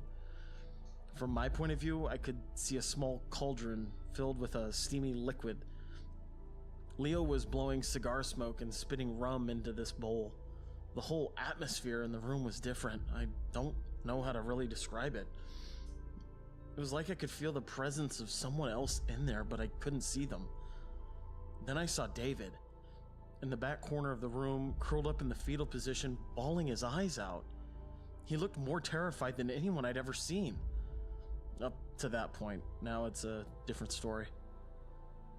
David's terror only grew when his mother, if you even want to call that awful witch such a thing, stormed over to his corner of the room and grabbed him by the wrist, pulling him up off the ground in an attempt to get him to bow down to whatever they were bowing to. I could see his fear grow when he watched Leo pull a rooster out of a burlap sack and chop its head off in a brutal animal sacrifice. Then his face went white with horror as he realized how much trouble he was in when piss began running down his leg and onto the floor. That did it. Eileen began slapping David over and over and over again, angrily screaming at him. You never do that that in front of the beast! She screamed. The beating eventually stopped, and David was just a heaping mess in a puddle of his own tears and piss. This was when I decided that it was a good idea to get the hell out. I turned to exit, but in my haste, I knocked over one of the many picture frames that lined a desk upstairs. I winced when this happened, knowing that it was about a 99.99% probability that the devious couple down the hall heard it. I rushed down the stairs as quick as I could, nearly tripping myself. I didn't care. I just wanted to get out. Still, poor David. I wished I could have done something to help. Grabbing the door handle, I prepared to make my hasty exit out the front door of that dreaded house. Then, I stopped dead in my tracks. Holy shit. Please tell me. Yep. My shoes were still in the kitchen. I ran for dear life toward the kitchen, locking on to my shoes like a missile. I grabbed them. Thus. Hello, Patrick. No. I looked up to see Eileen standing on the upstairs balcony, looking down over me with an overly friendly expression on her face. I was frozen in place. Do I run? No, that will just look stupid. Also, she'll know I saw what those creeps were doing up there. Hey, I managed to utter out. I didn't realize you were still here, said Eileen in a much too friendly manner. Oh yeah, sorry, I said. No need to apologize, she said. But it is getting quite late. You should get home. Don't need your parents coming over here now, do we? No, we don't, I thought to myself. I managed to stammer out some stupid reply before saying goodbye and rushing to the front door, bursting out of it. I'm never going back there, I thought to myself. If only that were true. As I ran home, I looked back at the house, and what I saw chilled me to the bone. In one of the bedroom windows was Eileen, just standing there, staring at me. When she saw me look, she raised her hand and waved. That was it. She knew what I saw. Damn it. While I ran home as fast as my feet could take me, I immediately told my brothers, told them about the beatings, the chanting, the cauldron, and Eileen repeatedly addressing someone or something in the rooms by the names the Beast and Lucifer. While my stupid brothers proceeded to spread the story around the whole entire school until everyone knew. Everybody knew that David's parents were the freaky witches at the end of the street. Exaggerated and blown out of proportion, the story spread like wildfire. David refused to talk to me, knowing it had to have been me who spread the rumors. I felt horrible for him, but I didn't know what to do. I was too afraid to get the police or child services after what I saw at that house. I was too young to know that was what I had to do and that it was not a choice. I tried to push the whole thing into the back of my mind. That was until Halloween night a few weeks later. Good old Hallows Eve. It was one of my favorite holidays ever. That Halloween night, I was doing what every kid should be doing. Trying to pack as much candy as humanly possible into one pillowcase in one night. My friends and I were trying to hit all the local neighborhoods so we'd be able to mow down candy for months. However, my plans were ruined when we ran into my brothers and their devious loudmouth friends. My brothers took me aside and told me I had no choice but to show them the window of the room I had seen the Hoffmeisters doing their deeds in. There was no arguing my way out of it, and I soon found myself back at that dreaded place. My brothers, their friends, and I stood in the Hoffmeister's yard on the side of their house. In the driveway were moving trucks. I wasn't surprised. Those people had been humiliated. I was actually really happy these creeps wouldn't be living down the street from where I sleep anymore. My brother Darren confirmed that they were moving away because of the rumors. Well, before I knew it, my brothers were forcing me to climb a tree to get a better look into the window on the side of the house. They wanted to see if there was anything batshit crazy that would be visible in it, and of course, being the pushover I was, I climbed that tree. It seemed like all was going well until the light in the window shut off. This was the first sign that something was wrong. However, before I could get down from the tree and tell my brothers to piss off, we all heard the front door open. Of course, my brothers and their friends took off, leaving me up in the tree. Eileen must have heard them because the next thing I know, she was prowling the side of the house and examining the muddy footprints left by my brothers and their friends. This is it, I thought. I'm gonna accidentally snap a branch or fall or something, and she's gonna catch me. But by some miracle, Eileen didn't see me up in her tree and went inside. Well, I hightailed it out of there, leaving my pirate hat, part of my Halloween costume, lying on the ground in their yard. I never wanted to even look at that damn house again. I sprinted down my street and through my neighborhood all the way down to the schoolyard, where my friends and I agreed we'd meet up after my brother's little scheme. And to my utter dismay, my friends were nowhere to be found. All I could say at that point was that my brothers had better still have my damn candy in their possession. I looked around the schoolyard a bit more. Nothing. Not a sign of my friends. It must have been pretty late at that point. There weren't even trick-or-treaters on the streets anymore. I knew my parents were gonna kill me, so I started to head home. A walk home on Halloween night was the coolest thing ever. It was peaceful, spooky, and unsettling all at the same time. I kind of liked that creepy feeling. It was what gave Halloween its charm. However, I really don't like the feeling of terror. Kind of like the terrifying feeling that came over me when I noticed that I was being followed by Leo Hoffmeister's pickup truck. Great. Behind me were Eileen and Leo. Leo, of course, being the lapdog that he was driving. Eileen was sitting in the passenger seat. They knew. They knew I had spread those rumors. Who else could have? No one. I was their only visitor in the new house. I ran as fast as I could down the street, their old blue pickup truck continuing to cruise after me. I eventually veered off the sidewalk and into the woods. I ran faster than I ever had in my life that night. Dashing through the woods, I looked back over my shoulder to see their truck, which was parked on the side of the road next to the woods. Holy shit, I thought. I am dead. These people are nuts. Unfortunately, looking at their truck parked, I did not see the fallen tree trunk in the middle of my path, and as you probably guessed, I tripped over it, knocking every last bit of air out of my lungs when I hit the ground. I crawled, gasping and wheezing for air, and the next thing I knew, the menacing figure of Eileen was standing over me.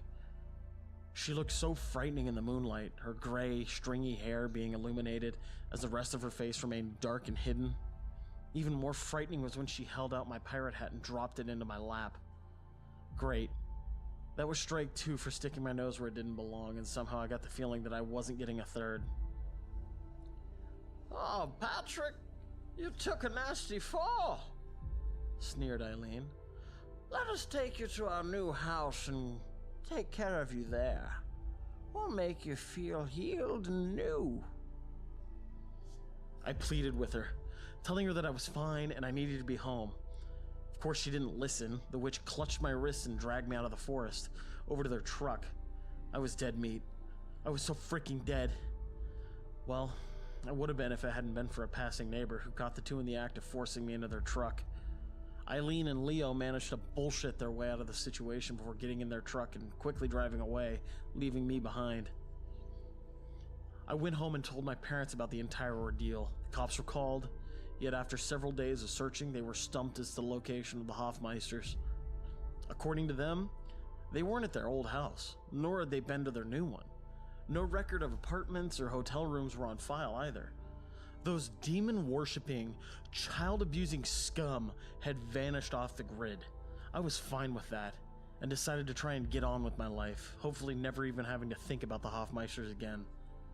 However, it wasn't long before I began noticing some weird shit going on around my neighborhood. What do I mean by that, you ask? First off, there were a couple of instances where I would see a kid on the street walking up the road in a trance-like state. And where did they walk to? Why, none other than up that damn hill and into the dreaded Hoffmeister home. Keep in mind that I was paranoid at the time, and my bedroom window looked right out onto the street. So I was the only one noticing this stuff, at least the only one in my house. I tried telling my parents, but they were just annoyed by it, telling me to quit letting my fears get the best of me. I still haven't forgiven them for that to this day. Then again, all I want right now is to tell them I forgive them. The strange occurrences then began to take an even scarier turn. One night, I woke up to hear the whispering of my little sister, Nancy. I got out of bed to have a look. As I walked down the hall toward her room, I began to make out what she was saying. Things like, "Uh-huh," and "Okay, I'll go." I opened her door just in time to see her standing on her knees in her bed, staring out the window. However, that wasn't the scary part. The scary part was seeing a scrawny female shadow being projected onto Nancy's bedroom wall by the moonlight. The second I called out to Nancy, the shadow seemed to scurry off. I rushed over to Nancy, asking her who she was talking to. My little sister hadn't the faintest idea of what I was talking about. I told my parents, and this time my dad jumped out of bed at the prospect of someone standing outside Nancy's window. However, he went outside to find no one. Well, I began to run my mouth again. You'd think I would have learned the first time around to my brothers. Darren and Bryce, along with their friends, started to develop a newfound interest in all this Eileen talk. Something about that creepy place at the end of the street amused them, gave them a rush. They loved that type of stuff. Another thing to know about Darren and Bryce was that they had a knack for sneaking out of the house on Saturday nights. Something my parents hated but never really took enough action to prevent. And sure enough, my brothers and their friends snuck out one Saturday night to check out the old Hofmeister house. This time, however, I wouldn't accompany them. But I sure came to know about it because after my brothers went missing that night, one of their friends, who was smart enough to get out of there early on, told me about it. The police went over to the Hofmeister home, search warrant and all, to investigate. They found nothing there. Nothing, however, as usual, I continued to be the one making the terrifying discoveries. This time, it was a VHS tape that I had found sticking out of the VCR in my room one morning. Popping the tape in, the first thing I saw on the TV screen was a static shot of a cellar. The cellar was so dark and dingy looking, almost like a dungeon. Suddenly, the camera began to jiggle around a bit, and whoever was picking it up pointed it at none other than my brother, Darren. Darren was tied down to a chair unconscious, looking bruised, battered, and abused. No! The loud yell from the camera person jolted Darren awake. The camera person was Eileen. She began to laugh sickly as Darren came to his senses, immediately beginning to cry. Who the hell would do this to another human being, I thought. That was my brother, too. I watched in horror as she continued to verbally torment Darren, eventually getting physical with him, smacking him in his face, his chest, and eventually his groin area. This woman was a sick, filthy pedophile. It wasn't until I saw Eileen begin to pull a sickle out of her pocket that I shut the tape off. Part of me wanted to go on. I had to know if Darren was dead, but couldn't watch. I couldn't bear to witness my brother get tortured like that. I rushed upstairs to my parents' room, leaving the VHS and the cassette player. However, my parents were gone. They had vanished. Oh shit, I thought. Am I next? Well, when I walked downstairs, I stopped dead in my tracks on the stairwell. My blood ran cold as I noticed Eileen Hofmeister in my room, carefully removing the VHS tape from my VCR with latex gloves. She caught my stare. I swear, the second we made eye contact, my heart skipped a beat. She grinned at me and waved, saying, "I'll be back for you two tonight." And just like that, the witch climbed out my window and was gone. I rushed to Nancy's bedroom, now frightened out of my wits. Oh, thank God. Nancy was still there. She was sleeping soundly, that is until I woke her up. I ran in screaming and crying, probably scaring the poor girl to death. I didn't tell her about the videotape, I just told the police. That night, our neighbor, Betty, frail old woman, babysat us at our house. No one had a clue where the heck our parents were. Outside of our home were 2 police officers keeping watch over the house. Betty was always a great neighbor. Such a nice old lady. Nicest woman you'd ever meet. I'm sure she's in heaven right now. If she didn't go to heaven, well then I don't know who possibly could. Anyways, I was pretty antsy that night, even with the cops guarding the house. And I unfortunately was antsy for a very good reason. When the sun went down, I heard our back door open and close. Was it my parents? I suddenly got very excited, rushing to the door to see them. However, all that was there was one person's muddy footprints on my floor. Something wasn't right, but no one could have gotten into the house, could they? The cops were outside. I rushed upstairs to get Betty. Running into my parents' bedroom, I heard the shower running. Banging on the door, I called to Betty to try and get her attention, but no answer. Then, I realized nobody showers with their hearing aid in, and oh no. That's when I heard Nancy scream downstairs. I rushed downstairs, really not wanting to go into her room, but I knew I had to. When I got to her room, yep, you guessed it, she was gone. Window flung open. Where the hell were the cops? Taking matters into my own hands, I got my shoes and ran out the door.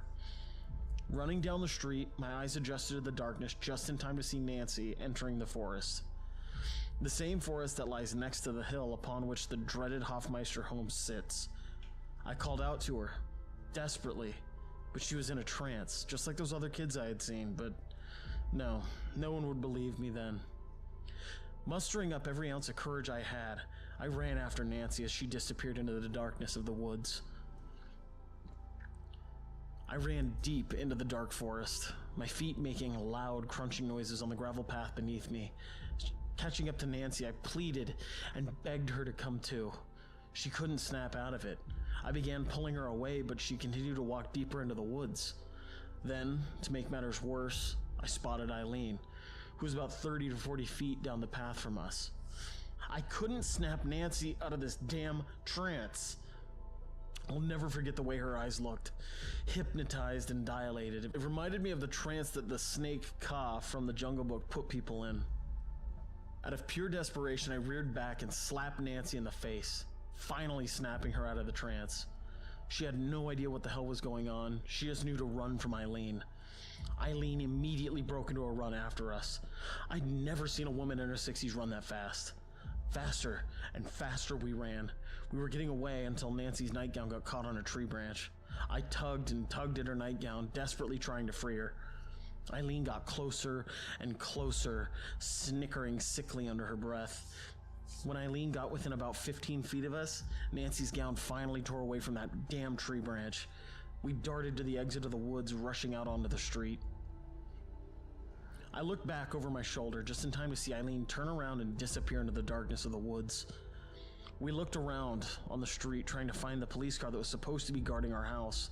When we finally found them, they didn't even realize we were missing. The morons were smoking frickin' Cubans instead of guarding our house from kidnappers. Unbelievable. I had never felt so neglected and unprotected in my life. My parents were gone, and now the police weren't even looking after me. The idiotic officers went and got Betty, driving the three of us down to the police station. Finally, a place I'd be safe, right? Trying to explain to the cops that my sister was placed under some kind of voodoo hypnotism spell was like talking to a brick wall. Some cops are so ignorant, not open-minded at all. That's something I don't miss about Earth. People in authority were such douchebags. At least Betty agreed to stay the night there with us. See what I'm talking about? Nicest lady you'd ever meet. At some point, I fell asleep in the police station, and so did Betty and Nancy. What we woke up to was not at all what anyone ever wants to wake up to. Outside of the station, a roar filled the air. The roar was like nothing I had ever heard. That roar sounded like it came straight from the mouth of hell. The screams of policemen filled the air outside as we listened, scared for our lives. It wasn't until the roaring died down and the screaming stopped that we dared look out the window. And let me say, it wasn't a pleasant sight. Dozens of bodies were just scattered all over the parking lot, and here we were, tucked in a room in the back of the station, helpless. Nancy, Betty, and I crept down the halls of the station, trying to find an exit. We passed an office just in time to get a look at one of the computer monitors. one that had CTV footage being fed to it. What we saw on the monitor was shocking. Eileen ripping a side door of the station off of its hinges. What was even more shocking was her face. Her eyes were demonic, her skin rotted and scarred like a zombie. Her teeth looked grotesque, as if she had had meth mouth or something. Why the hell did she look like that? Now, I know the answer. She was possessed. That sick witch had willingly conjured up a spell to get herself possessed, just to get her hands on us. The witch ripped the door off of its hinges, rushing down the hallway towards us. She had us cornered in the office, and Betty... Oh God, poor Betty. I couldn't believe my eyes. Eileen just picked Betty up by the throat, taunting her. It wasn't until Betty began to utter the Lord's Prayer that Eileen was set into a fit of rage, pinning Betty to the wall and tearing her limb from limb. Right in front of Nancy and me, too. Looking back, I can't even believe a 5-year-old girl was forced to watch something so awful. I had never seen anything so terrible. Of course, now I've seen a billion times worse. Well, after Betty was slowly disemboweled, Eileen collected Nancy and me. Leo drove up to the police station, and into the blue truck we went. No neighbor to save us this time. Before I knew it, I was back at that awful place known as the Hofmeister home. No furniture this time, no creepy portraits, no lights on, just an empty shell of pure evil. Eileen and Leo took us into the living room, where they began to bicker with one another. Leo wanted to have his fun with Nancy, but Eileen told him to wait. I couldn't believe what I was hearing. I wanted to get up and rip his head off. If only I could have. To this day, I wish I could have beat the hell out of that sick bastard. During this, I started to wonder where David was. Probably meeting the same fate my brothers and their friends did. And my parents. Oh God, please tell me they didn't, too. Leo eventually got impatient with Eileen, telling her he was going to get what he wanted for a change. He turned to look at my little sister, precious little Nancy, grinning.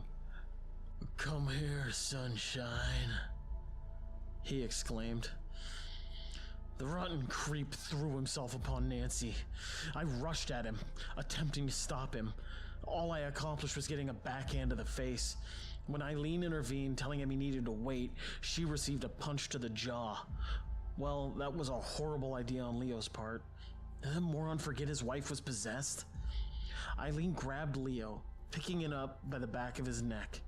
Nancy and I took our chance and ran away. Of course, the front door was right in the path of Eileen, so we had to run deeper into the house to find another way out. I looked back over my shoulder just in time to see Eileen begin to bite down hard on her husband's face, chewing it like a dog on a bone. Leo's cries of pain were both horrifying and reassuring to me. He deserved what he got. Nancy and I rushed through the house, desperately trying to find a way out. Why'd that house have to be so big? It was like a maze. And the fact that we could hear Eileen's demonic growling as she desperately tried to relocate us, well, that didn't help either. Finally, we found a window that looked out over the side of the hill. I quickly unlocked it, hearing Eileen's footsteps grow nearer and nearer. There was a screen on the window, and I reared back and threw my hands into it, tearing it, guided Nancy out, all the while listening to the haunting sounds of Eileen's feet hitting the wood floors. As Nancy jumped out, I yelled at her to run. I didn't have to tell her twice. As I began making my way out of the window, I suddenly felt the hand, or claw, of Eileen grab my shoulder. I screamed out, but no one was coming to help. Eileen picked me up with the strength of an Olympic strongman, carrying me down the hallway and over to the basement. "No, please, no," I thought. "Not the basement, please, not the basement." Well, basement it was, as Eileen flung open the door and carried me down to the musty cellar. She got to the bottom of the stairs, clutching me in her arms, and flicked a light on. Immediately, a grisly figure was displayed by the dim light of the basement. It was a 7-foot-tall statue of the devil himself, complete with ram horns, ghoulish eyes, saber teeth, forked tail, and hooved feet. This was what they were bowing down to that night. It must have been. but now it was in the basement. Eileen plopped me down in a wooden chair so that I was face to face with this horrible statue. She tied me down. This time it really is it, I thought. Eileen then pulled out a black book with some sort of satanic symbol on the front of it. I tried begging and pleading with her, telling her that I was sorry for the rumors I spread. I even offered to tell the whole town that I was lying and that the tales were made up. Why did I even bother? Eileen was having none of it. I then began to cry, asking her why she had to kill my brothers and my parents. Once I said this, Eileen developed a confused expression on her face. I did what to them? She asked in her deep demonic voice. Did you kill my parents? I said. Patrick, said Eileen. Lucifer does not want to just see people die. He wants to see them in hell with him. What? I asked in a sheepish tone. Why, you could say your family is more alive than ever now, she exclaimed. And that's when the awful truth was revealed. I'm back, Up folks. in the dark corner of the basement behind the statue.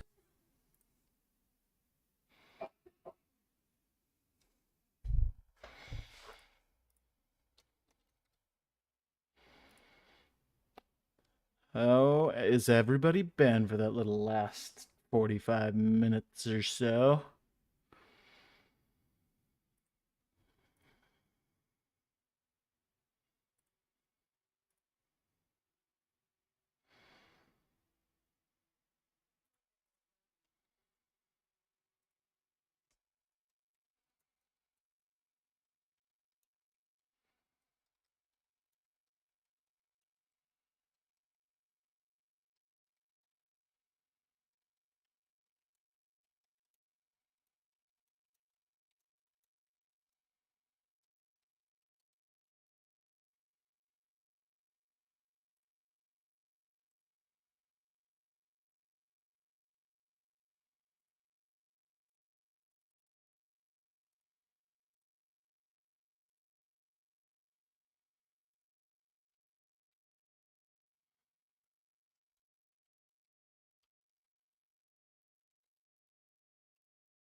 Alright, let's change the title of the stream.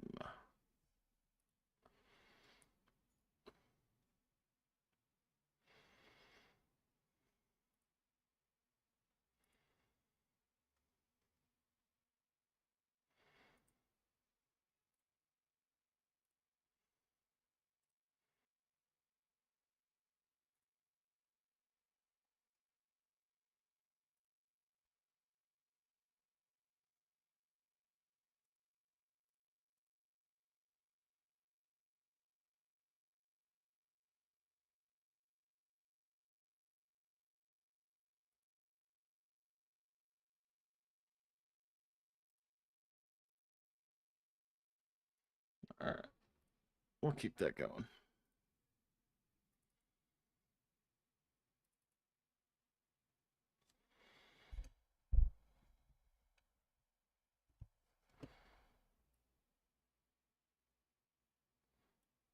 All right.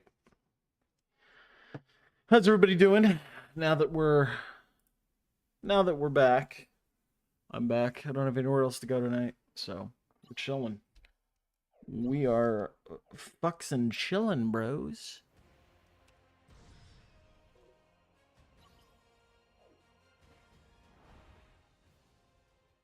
Let's take a peek, shall we, Lord Vince?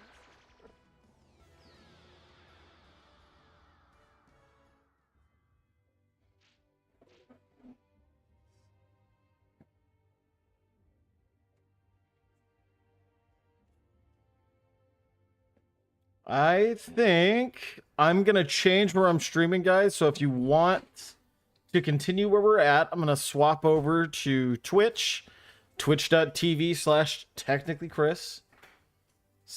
Same as the channel, but we'll split it up so that you guys get half the stream, even though it's kind of shitty, but they'll get the other half. So if you want to go there, you're welcome to go there. Otherwise, I'll see you guys over there.